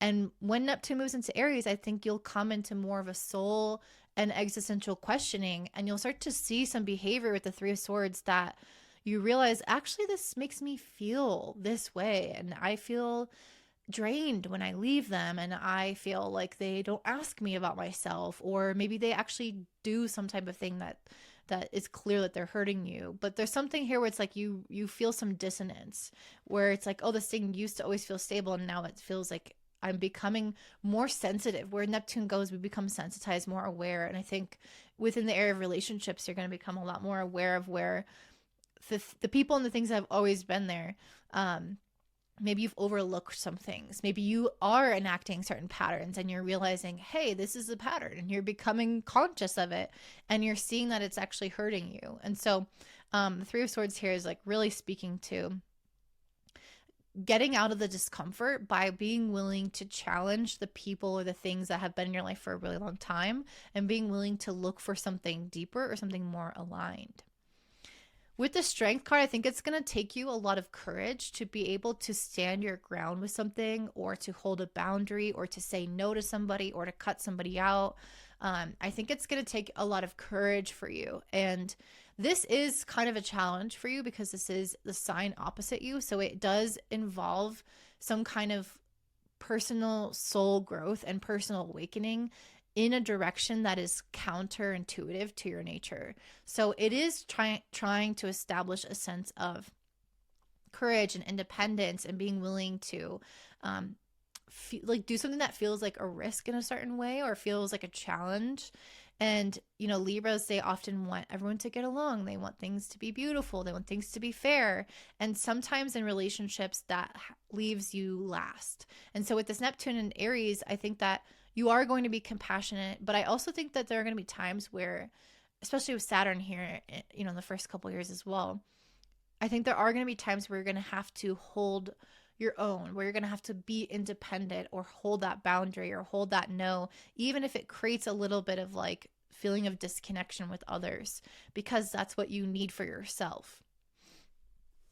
Then we have the King of Cups. So I think that you're going to be really trusting your own instincts when it comes to people. This is what the universe wants you to develop within yourself, is not letting other people's voices overcrowd your own mind, especially when it comes to the relationship itself, but about anything. So for example, if you're in a relationship with somebody who gaslights you, Neptune and Aries can make you more sensitive and more aware and more intuitive. So you become conscious of that gaslighting, or conscious of the fact that this doesn't feel right. Like something about what they're saying isn't landing right with me. So this is a time in which you're meant to be really leaning into and trusting your own instincts and your own emotions when it comes to people. And with the Ten of Swords, being willing to walk away or permanently end something in your life, a pattern, a dynamic, an actual relationship, a commitment with someone or to something like a business or an entity, being willing to walk away when your intuition tells you it's the right thing to do. And this is probably going to be the hardest thing for you guys. But once that lesson is learned, you end up with the Two of Cups, which is soulmate energy. And this means that you find the perfect match. So this could be a friend, a soulmate friendship, a soulmate business or company that you work for, a soulmate partner. It could be anything that feels like it's a true match for you. And so I feel like you guys have long-standing relationships that are not true matches, but you might not realize it fully until Neptune is in this house and you start to really see the dissonance between where you are and where they are. And it might feel really bad to try to like force this energy to work in your life or to try to be compatible, because you're on different paths and you have different levels of awakening and different perspectives. And I think it's going to become more and more obvious that certain dynamics with people aren't going to work. So I think that this whole cycle is going to help you align more with the right people in your life. And that's going to force you to trust in yourself, in God, in this whole process, to be able to let go of the ones that you're holding on to that aren't quite right, to create space for the new people who are. So that's what I'm seeing for you, Libra. If that makes any sense for you, or if that is helpful for you in any way, please let me know in the comments down below. Don't forget to give me a thumbs up, subscribe, share with your friends, and have a beautiful day. Bye. All right, I have Scorpio rising and sun. So Neptune is moving into your 6th house at the end of March, and it will be there in Aries for the next around 14 years. So in this reading today, I'm going to go over what does this mean for you as a soul? Like, how are you meant to help empower other people in this new beginning or this change in society? And then we're going to talk about, on a personal level in your life, how this will manifest. Okay, so the first card that I pulled was the Sun card, and this really speaks to your career or your sense of direction in life. And I also pulled the Authenticity card. So I think that with Neptune moving through the 6th house, one of the things that you're going to be going through is a kind of existential questioning around your work, or again, your sense of direction.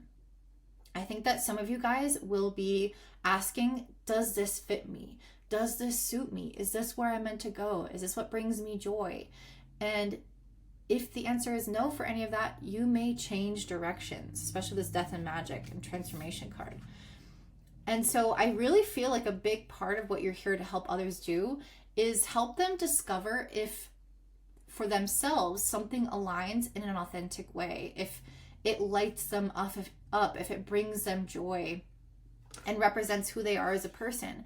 And if it doesn't, I think that you will help them, and you're pretty good at this naturally as a Scorpio, you will help them leave behind or transform some elements of their life in order to make it actually authentic. So if they're at the wrong job, if they're disempowered in a current position and they are ready to up level, or they're ready to challenge themselves, or if something is just out of alignment in some way in their trajectory, especially around work, then I feel like you guys are meant to help guide people to make those necessary changes. I also pulled the maturity card, which to me represents somebody who is willing to make certain sacrifices for what they want long term. So this is not a reactive kind of energy. This is somebody who has a plan, but is also mature and emotionally stable enough to realize when it's time to walk away from maybe an existing plan that isn't giving to them. So this maturity card feels like somebody who understands what it takes to get what you want. And with these other cards, it will help you understand the alignment piece, the authenticity piece that this maturity card can then come in and set up for you. So for example, if somebody is in the wrong type of career, or if they're on some kind of wrong path for themselves, I think you are going to help them make those necessary changes. And the maturity card will help them understand where they need to change as a person, where they need to level up, where they need to sacrifice, where they need to commit themselves to, where they need to walk away. And there is a process of acceptance around that. And again, that's really mature to understand what goes into something to get that result or that outcome. It's a wisdom from experience. And so I think that you're going to be able to help guide people on helping them align more with their authentic nature and what truly lights them up. On a personal level, I think that you're going to go through something similar. We start off with the Six of Swords in reverse. And to me, this means that you could potentially enter into some change in your life, some turbulent waters where you feel uncertain. You are coming from Neptune the fifth to a, not as positive of a house. The fifth house is a house of joy and pleasure and, blessings in certain ways. And the sixth house is often the house of illness or misfortune, or having to work really hard, and even slavery. So having Neptune transition from the fifth into the sixth could initially bring some type of change in your fate, or change in how well something is going. With the Six of Swords in reverse could indicate that things might shift in a way that feels less easy, less of a flow. And that could make you start to question something. Maybe an event happens, or maybe something starts to go downhill, or you have a health issue come up, or maybe you have something, it's just something happens to rock the boat of your life in some capacity. It's going to vary from person to person and to what degree. And then you enter a phase with the Four of Swords of reflection, where you're trying to ask yourself, okay, what is this trying to teach me? Or what is this turbulence bringing up in my life? Is there a change I need to make? Is there a pivot I could do? Because staying here is clearly not working. This is some kind of signal that there is something not working in my life. And it leads you to a point of transformation where you're willing to walk away from something, with the Eight of Cups and the transformation card, where you're willing to say, okay, I can't keep eating like this because it's giving me X, Y, and Z problems with my health, and I need to make a change. Or I can't keep working at this job because I feel like I'm having anxiety attacks or existential crisis, and this isn't moving me forward along my path. So there's something that you're walking away from as a result of having some type of rocky boat situation that brings up feelings within you that cause you to self-reflect deeper around what it is that you really, really want from a soul perspective. And that causes you to realize that something that you're already doing isn't working and you want to leave it behind.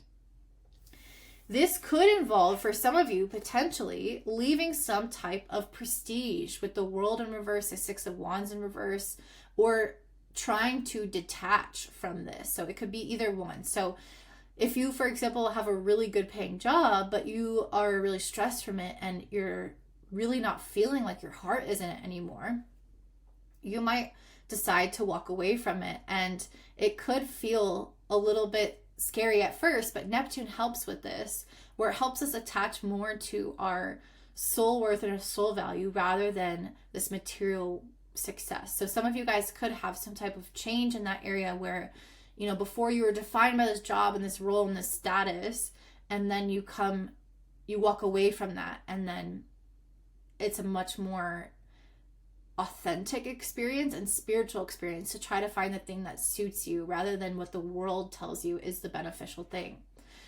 If you're not leaving that behind, this could still have you walking away from something in general, and then realizing how maybe what your previous motivations were involved in that thing were for some type of status, or maybe you were prioritizing that in some type of way or having some kind of worldly success.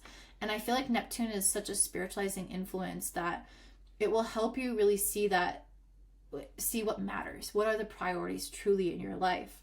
And I feel like that is ultimately going to lead you to prioritize your soul and, again, your authenticity. And that is going to set you on a new path with this Page of Pentacles. So you might start some kind of new venture. You might go study somewhere. You might go start at a new job. You might start in a lower paying position, or you might be a beginner in some type of way. But it's going to be some new facet of your life that you're pursuing that is going to feel really exciting for you, that is going to feel really in alignment for you. You're going to feel alive when you're doing this thing. And so even though you might take some kind of a step down, or you might change your perspective on something, you might walk away from something in your life and to start something else that's newer or a little bit different, I do feel like whatever this adjustment is that you're making, while it may initially feel scary, intimidating, it is going to be something that's a lot more emotionally fulfilling for you and fulfilling for your soul. So I think that I encourage you guys to be willing to be mature in the sense that you're willing to kind of do what it takes to succeed at the right things in your life, at the things that light your joy up, your soul up, instead of making the sacrifices of your soul in order to have some type of success in the external world that isn't really feeling right. So there's something here around, you know, having like the maturity and the wisdom that you'd have at old age, where you're on your deathbed and you're like, I don't regret doing that at all, because in the end the money didn't matter as much as me doing the thing that made me feel alive, instead of living day to day for responsibilities and things that feel heavy and things that aren't fulfilling me, and they're maybe even making me ill. So there's something about that where I think you guys are in a period of reprioritizing your responsibilities and potentially certain actions around your work and your health that will help you live a more authentic and aligned life. So that's what I'm seeing for you, Scorpio. If this resonates, or if you enjoyed this or it helped you at all, please let me know in the comments down below. Don't forget to give me a thumbs up, subscribe, share with your friends, and have a beautiful day. Bye. All right, next you have Sagittarius rising and sun. So Neptune is going to be moving into Aries, which is in your 5th house. And we're going to break that down today, what this is going to look like for your soul mission, how you're going to help the collective, as well as what this will personally look like in your life. So just to warn you, I am feeling sick, so I might be a little bit quieter. And so, yeah, have patience with me. Okay, so Neptune in the 5th house. This is a positive placement for you. You are a fire sign. Aries is a fire sign. That means Neptune is making a sign-based trine to your ascendant, which does offer you support. It gives you better support for healing, for self-love, self-compassion, and that is the energy that I think you're going to carry over into the collective, or you're going to help guide others. So the first card I pulled was romantic love. The 5th house is a house of dating. It's the house of children. And I really feel like this Neptune in this house is going to open your heart to greater love. And I think that also has to do with self-love. So I think a really big message here for you is that your heart is kind of cracking open in some type of way. Maybe you're finding that you have some really beautiful friendships come into your life. Maybe you have, you know, your first child, or maybe you find an amazing partner, or you create just deeper love and intimacy with yourself. But there's something here where your heart is opening to a deeper level of what it feels like to love and to unconditionally accept yourself or another person or both. So I feel like you're going to be teaching people and guiding people how to access those levels of compassion, understanding, love, intimacy. But Neptune is in Aries, which is the sign of the self. So even though there is that feeling of, understanding and coming together with, this romantic love card, there's also the sense of self still being maintained within the relationship with the independence card and with Neptune and Aries. So your way of loving others doesn't override or cause you to pull from your love from yourself. So you fill up your cup and then your relationship. So there's just something here around, I think you might be learning lessons around this, and then you're going to teach others how to maintain your sense of self, how to give to yourself, even when in connection with others, even when you have a child or you're in a romantic partnership, or you're in a friendship. You still do the things to fill up your own cup and maintain independence and self-love. And you can see that also with the sovereignty card. So exactly, I feel like there's some sense of keeping something for yourself, keeping something separate, keeping something independent, making sure that you don't come last. That's going to be a really important message for you, that you are going to ultimately learn about and transmit to the world. The other element of the fifth house is our gifts. The fifth house is like where we are naturally talented, where we're naturally gifted. And I think some of you guys could come into a greater mastery of an existing skill set, or you could have some kind of self-mastery. So whatever this is, it's a deepening of your relationship with yourself in terms of a skill that you have. So this could be, you getting better at writing or singing or dancing or your business or whatever it is. There's something where I feel like you're going to be a lot more in tune with your intuition. And so you're going to come into a greater flow state around whatever this is. And it's going to help you master it and practice it more often, because it's not going to feel like, oh, I got to set this schedule and I got to do all this work. Although when Saturn is in the fifth house, it might feel like that. But it might feel like, oh, I get to develop these other hobbies, or I'm having fun just like doing this, playing piano for fun, and then I actually end up becoming really masterful at it, but I'm just in a flow state having fun with it. So there's something here about like really enjoying the present moment and mastering something, and then you can teach what you master to someone else, even if that is self-mastery. Like if you have been really emotional lately, or if you've been having a certain issue with whatever, I can see you coming into a phase of greater self-love and acceptance, which helps you master your willpower, your control over a certain element of the self that may have been not showing that you love yourself, like excessive eating or smoking or not exercising. But if you love yourself, you will do those things for yourself. You will eat healthy, you will exercise, that type of thing. So I can see mastery in that way. So what is this going to look like on a personal level? Well, we start off with the star card. So there's something here that might feel like a wish being fulfilled, something positive happening in your life, something good coming in that's a blessing, something that gives you a sense of hope or something to look forward to in your life. Neptune in the fifth house is going to awaken a desire, awaken a gift. There's some type of blessing or wish is going to be top of mind or coming to fruition. Once you have that like hopeful mindset and that thing coming into your life, I think you're going to take some kind of time out with the Four of Swords, and almost like the Four of Swords is a period of rest. So for example, if you've been really, really hungry all day, you went on a really long hike, maybe you're looking forward to having some type of nice big meal, and then you have that. So what do you do after a long hike and a big meal? You rest. You feel satiated. You feel full. You feel relaxed. You get the chance to just be in that feeling of being satisfied rather than trying to like do more stuff after that. You're not looking for anything. So I think you're going to have something come to fruition or some hope that allows you to kind of rest a little bit, rest easy. in your life. Like you're not searching for something outside of you.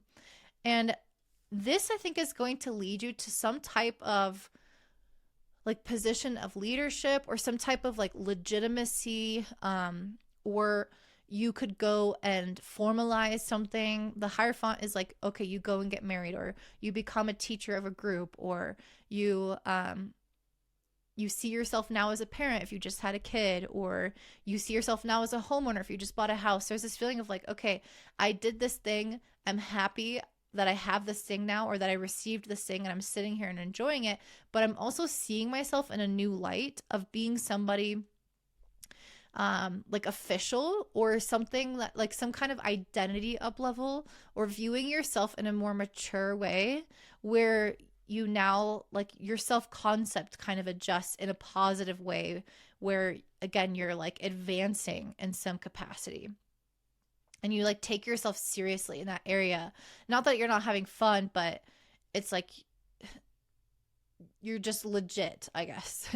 Then we have the King of Cups. This is coming out for like every group, and I really feel like this is you guys being very artistic, very intuitive, creative, exploring different hobbies, having fun, trusting your instincts, trusting yourself.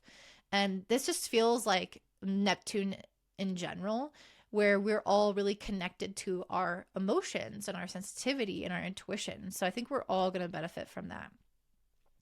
Leaning into that is going to lead you to some kind of turning of the Wheel of Fortune, which is bringing you greater prosperity. So the Wheel of Fortune, when it turns in your favor, is something that is enhancing your life. So if you guys have felt like in the past you've had to work super, super hard, you might notice now that something changes about your fate, that things come more easily to you, that when you're listening to your intuition, you get a sense of flow, and it feels like you get to be a master without having to push or be super disciplined with something.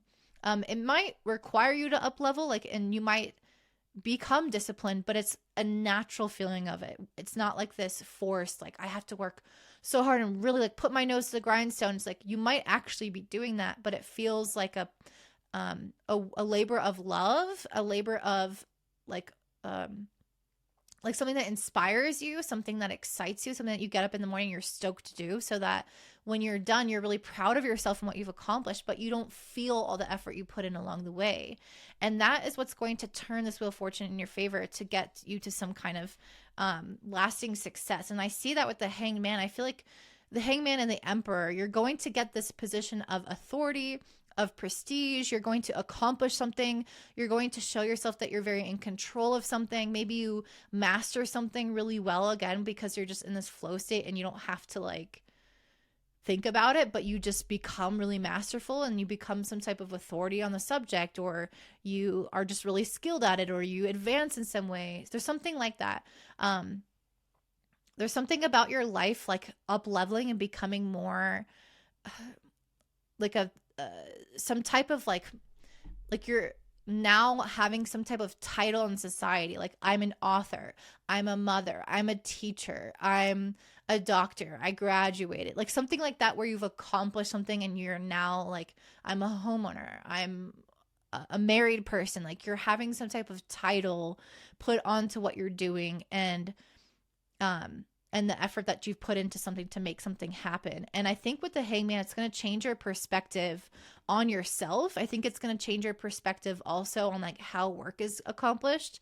And you're going to notice that work can feel a certain way, or it can feel free, or whatever it is that you're working on or that you have in your life. I think it's going to change your viewpoint about how things can manifest, or about yourself, or about life in general. It's going to shift your whole perspective. So it's like if you became a homeowner, you might see that you feel like suddenly really stable, and that shifts your mindset in some type of way that maybe opens up another chapter of your life, like having a family. So that's just an example. Or maybe you have a kid and it shifts your perspective on, you know, how much work you need to put into something to actually make money, and you realize that you could do it in a more efficient way. Or whatever it is. There's something that you're going to get or accomplish, or some title that you're going to have, and it's going to allow you to feel like you are in this mature position, but that you also like are seeing life differently from that vantage point. So that is what I'm seeing for you, Sagittarius. If that resonates, I'd love to hear from you in the comments down below. Don't forget to give me a thumbs up, subscribe, share with your friends, and have a beautiful day. Bye. All right, next I have Capricorn rising and sun. So Neptune is moving into your 4th house in Aries for the next 14 or so years. So what is that going to bring for you? We're going to talk about this in 2 stages. One is, what are you meant to help the world transition into? What are you here to help awaken people to? And then the other is what's going to happen in your life. So soul mission versus like practical day-to-day, what's happening in your life.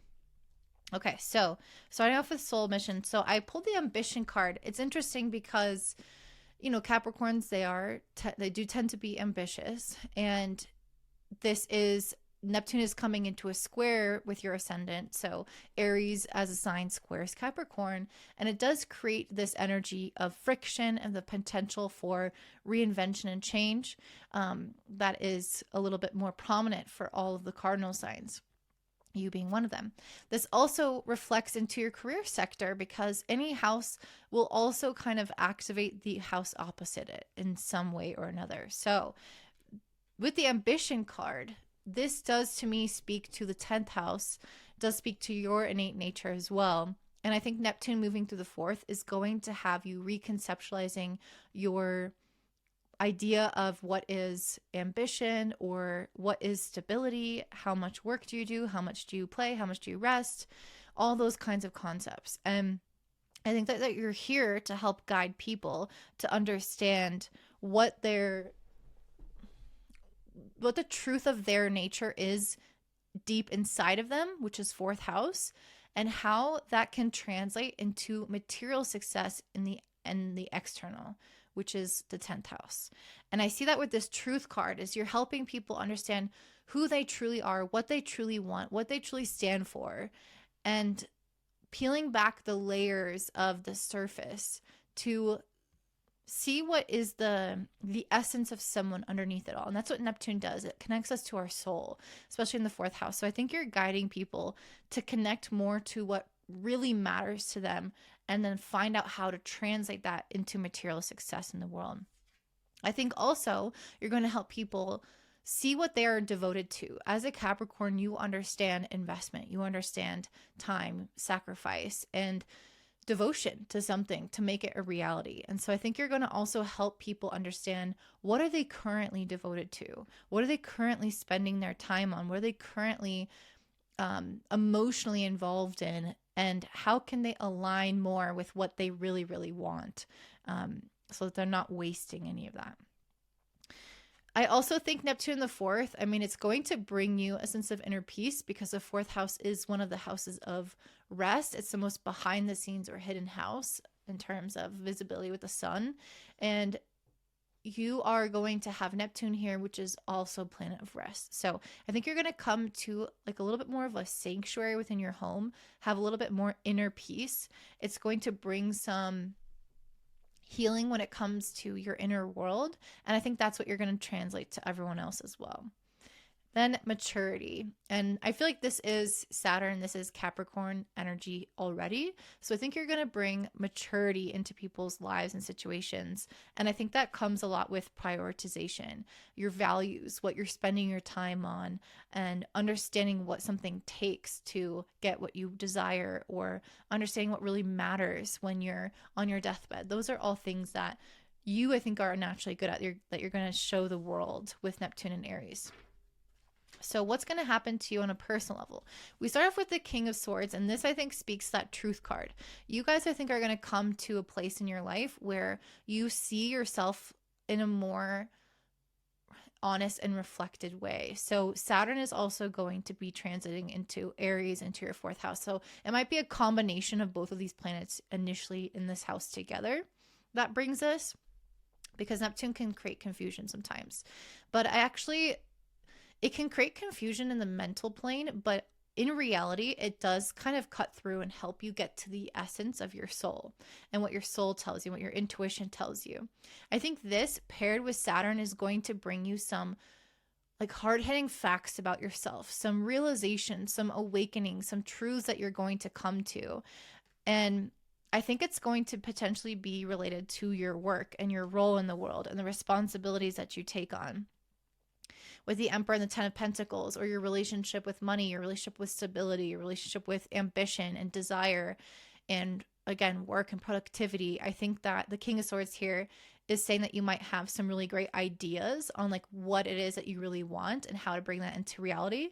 But I think it will also show you what isn't really working or what's weighing you down with the 10 of Wands. If you feel burnt out in any way, this Neptune in the fourth is going to give you a chance to rest and reprioritize. It's going to help you come back again to what your soul really wants for you. Yes, that means that you can still have the 10 of Pentacles, you can still have abundance, you can still have material success, but it might have to look a little bit different. In order for you to have that, you might need to change your work-life balance. You might need to shift what your day-to-day looks like, or even what kind of job that you have. And maybe that does take some certain level of risk, or maybe that involves some level of, downsizing or sacrificing something. But there's something here around like reconceptualizing your relationship with work and rest and how much is on your plate, because I feel like you take a lot of responsibility. Even within the home, you take a lot of responsibility. And there's something here where it's like, what if you delegate? What if you lean more on others? What if you had a lighter workload of some sort, or had more time to rest, had more time to play? That's what Neptune wants. And yes, there is some maturity, and I think that you're ambitious and you want success. All those things are important to you, and you can still have those things. But what if there's a little bit of moderation that can come into play, or just some slight changes even to make you feel like you're less, I guess, always on the go, or putting less pressure on yourself, creating a greater sense of flow in your work. Maybe that requires some logistical, practical changes in your life. And then when you do make those little changes, maybe you again hire somebody on, or you change the way you approach your work so that you make more money with less time, or something like this is going to help you so that you can get into more of a feeling of flow.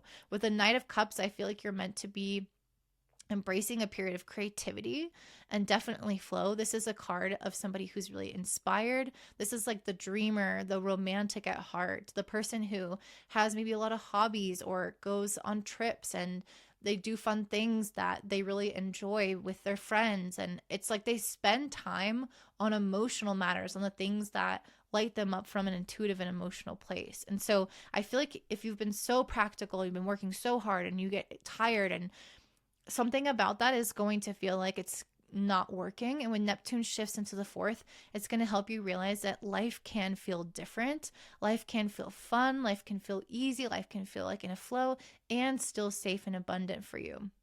We end with the Three of Wands, which is a card that represents some kind of travel, adventure, some kind of risk that you take, some kind of new land that you go towards. So in essence, I feel like you start off in this really practical sense, this really, thinking logically, like let's do what we always do for material success, and let's think within the box, like what does society want from us? And then Neptune squares your ascendant, and you start to reconceptualize like what is success? How do I know when I've reached success? And is there a different way of reaching success that still makes me feel like I'm more in my soul when I'm doing this? I'm occupying more of my soul versus my practical mind and doing what I just need to do. There's something here with that where I feel like you are learning how to balance a sense of maturity with almost like a childlike play, or more of a sense of adventure and risk with maturity and cautiousness, like blending all these things together. But the Three of Wands really wants you to take some type of chance to do something different in a new way, to feel more free, to feel more adventurous, more alive.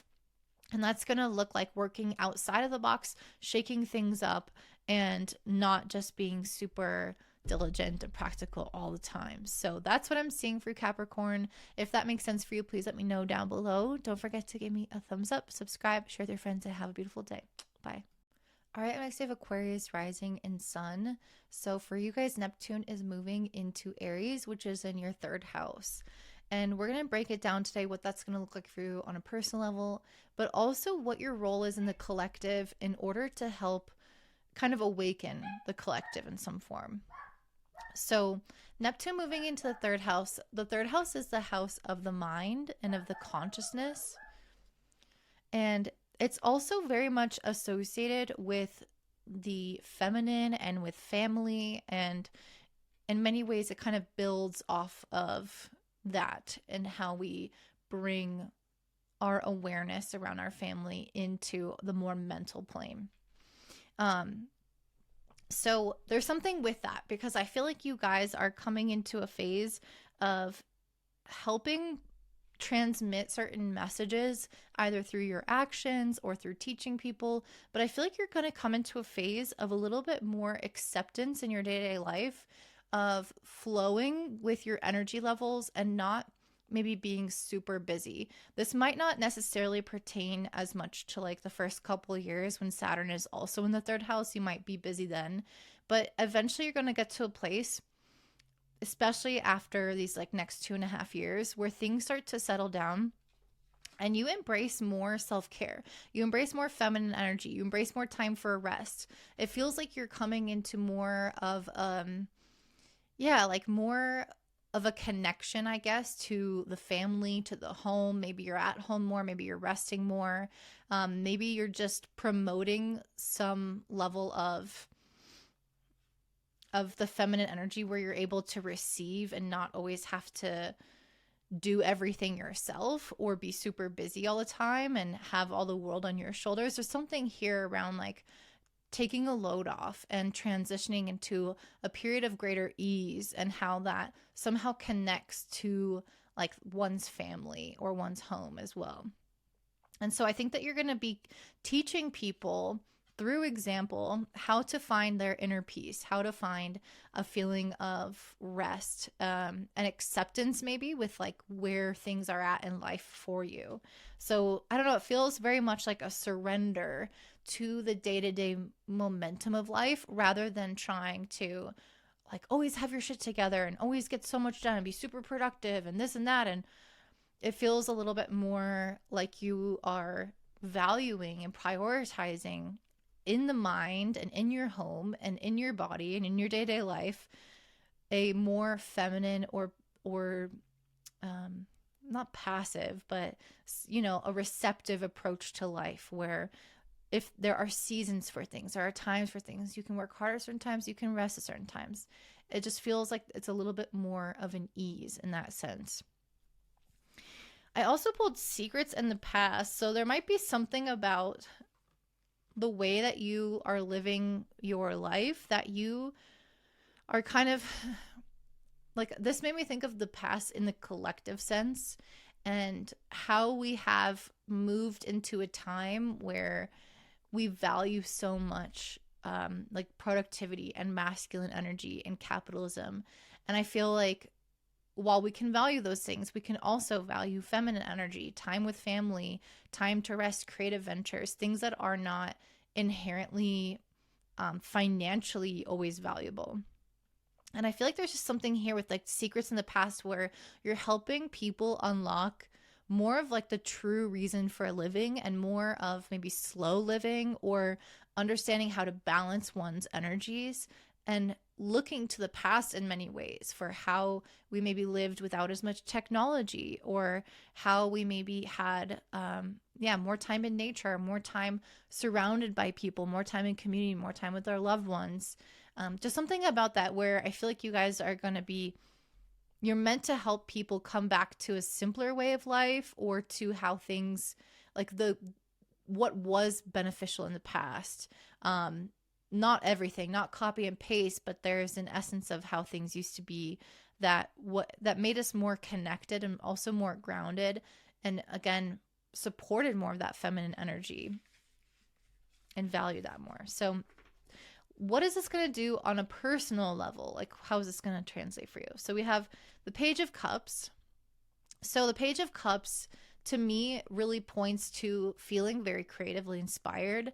I think you guys are probably going to have a lot of new ideas or ventures or hobbies or like new friendships or places that you go. There's this feeling of like you're really, because you're having more time to maybe work less or to balance like family and work, or have like more masculine feminine balance, I feel like you're going to have a lot more time to explore what your intuition wanted you to do or what you were creatively inspired by before. So maybe you pick up piano, maybe you start writing, maybe you go to book club, and like maybe you didn't have time for those things before. So that's what I'm seeing for you guys. I really feel like you're entering into a phase where you have more time to, like, for leisure activities and for things that just bring pleasure and then don't have like a goal or an outcome and aren't measured by like how much success you have in a certain way. And it's more of just being in the moment and enjoying the present moment, in every way.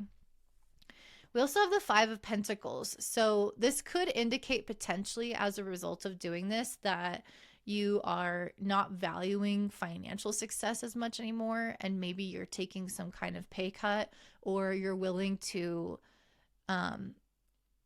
like invest money into hobbies and stuff in a way that you don't have a ton of extra cash. It just seems like you're in a place now where you're spending money or your time on things that bring you more joy. And so it's not as much about being super abundant. Not to say that you won't have any money, but the Five of Pentacles could indicate that shifting modes a little bit does have financial outcomes, but that doesn't mean that it's not something that's going to make you feel bad. I think it could indicate that it still brings you a lot of joy. With the Six of Cups, here's another card that talks about the past. So there's a really strong like resonance with the past. And the Six of Cups is often representative of our childhood. So there's something here around helping people also like connect, helping yourself. Like, you're going to do this, but you're also inherently going to be an example for others, where you are going to connect to maybe some childlike wonder again. Maybe you are feeling like you're in a point of exploration, or again, you can try these hobbies, or you always want to learn Spanish and then you go and you study abroad in Spain, and maybe that costs some money, so maybe you don't have as much money, maybe you're living more frugally, but you're getting to do that thing that you always wanted to do, or you take some time off. And it's something here of like, I get to spend more time with my children, with my family, or doing the things that I've kind of wanted to do for a long time. There's this feeling of like coming back to the innocence, and like the point of existing. It's like we're not existing just to be productive and to work. We're not human work doing, we're human beings. So there's something here with this around coming back to like the essence of enjoyment and like the purpose of life. And again, I can really see with like the Ace of Pentacles in reverse, I feel like you might have opportunities in your life to try to make more money, or to work more, or to hustle more or something. And I don't know, I just feel like you're going to be a little bit more selective. Like, you might decide that actually I don't want to spend my time doing more work. I feel like you're going to kind of take a step back in some way, and into more of a period of enjoying life. And again, I think this might be a little bit more so the case when Saturn's out of the third house. But instead of doing that, I feel like you're coming into a period of exploration, exploring all the ideas and the interests that you have. So just like we started with the Page of Cups, we end with the Ace of Cups, which is another card of opportunity and like a new beginning. I feel like you're going to have a new mindset, first of all, because this is Neptune in the third house of the mind. I think it's going to shift your mindset to be a little bit more like flowing with life and not grasping at life. I also think instead of being so invested in the material world, it allows you to explore the ideas that you have, the interests that you have, in a way that can open up to new opportunities for you in that sense. So again, maybe like writing a book or learning a language or meeting new friends, something that activates either the social part of the brain or the intellectual part of the brain and the creative part of the brain. So I don't know, I just feel like you're meant to be exploring more of the dynamic of being human in all of its senses and not just the material plane. And so I'm excited for you guys to see how that's going to unfold for you. So that's what I see for you, Aquarius. If this makes sense for you, if you enjoyed this, please let me know in the comments down below. Don't forget to give me a thumbs up, subscribe, share with your friends, and have a beautiful day. Bye. All right, and last but not least, we have Pisces rising and sun. So Neptune at the end of March is moving into Aries, and Neptune is your modern ruler in astrology. So this is definitely more significant for you than it is for really any other sign, except for Aries, of course, because it's in their sign. So what is this going to bring for you? We're going to talk about two different things. We're going to talk about what your soul mission is, like how you're meant to impact society, how you're meant to awaken society, and then what this will look like for you personally, how this is going to affect your personal life. So in terms of what this is calling you to help society with, we have wise leadership first. So I really feel like Neptune changing into Aries, which is a sign of the self and is a fire sign, I think it's going to help you step up into a leadership position. And so I think that you are naturally going to start to lead others in some way, or you can empower others to be leaders of themselves. So there's something here where I feel like you're going to be taking up a little bit more responsibility, or people are going to turn to you more for answers. We also have the co-creation card. So I feel like you guys are natural manifestors. You understand how to co-create. When Neptune was in Pisces, this feels a little bit more passive, where we're like, oh, did I manifest this through my, affirmations? When we talk about Neptune and Aries, we feel like it seems like co-creation takes a little bit more of a 50-50, where you are putting in, all the effort. You're putting in 50% of the effort, and then the universe is supplying you with opportunities. So you are meeting those opportunities now with energy, with action. And so I think that this is part of what you are going to teach other people how to do, is the proper way to manifest, and the right balance of when to listen to the universe, when to take intuition into account, listen to signs, but also when to take responsibility for something and get something going. We also have sacred unity. So this is another thing that you're really good at, being connected to the divine, understanding the interconnectedness between every single living thing on the earth. And so I think when Neptune moves into Aries, you are going to help people understand that they have an impact, that their individual essence is rippling out and affecting all of us. So you're going to help people understand that about themselves.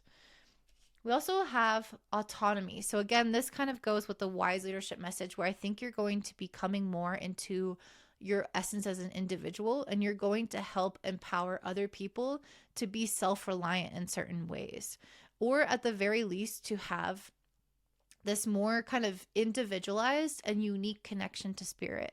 So rather than having a spiritual connection that is maybe dogmatic, or, has a very strict religious viewpoint and you just accept what you're told, there's this view of having an ongoing and individual and unique relationship with spirit in your own way. Maybe you pray and meditate, but you also, I don't know, believe in this and that. I don't know. You pull from different faiths or whatever it is. I just think it's creating an individual and autonomous spiritual connection, rather than it being like a whole collective philosophy that you just adopt. So I think you're going to help people with that. Humility as well. I think that this is important, because I do think that with Saturn also being in Aries, Neptune in Aries, there can be a little bit of focus on the ego.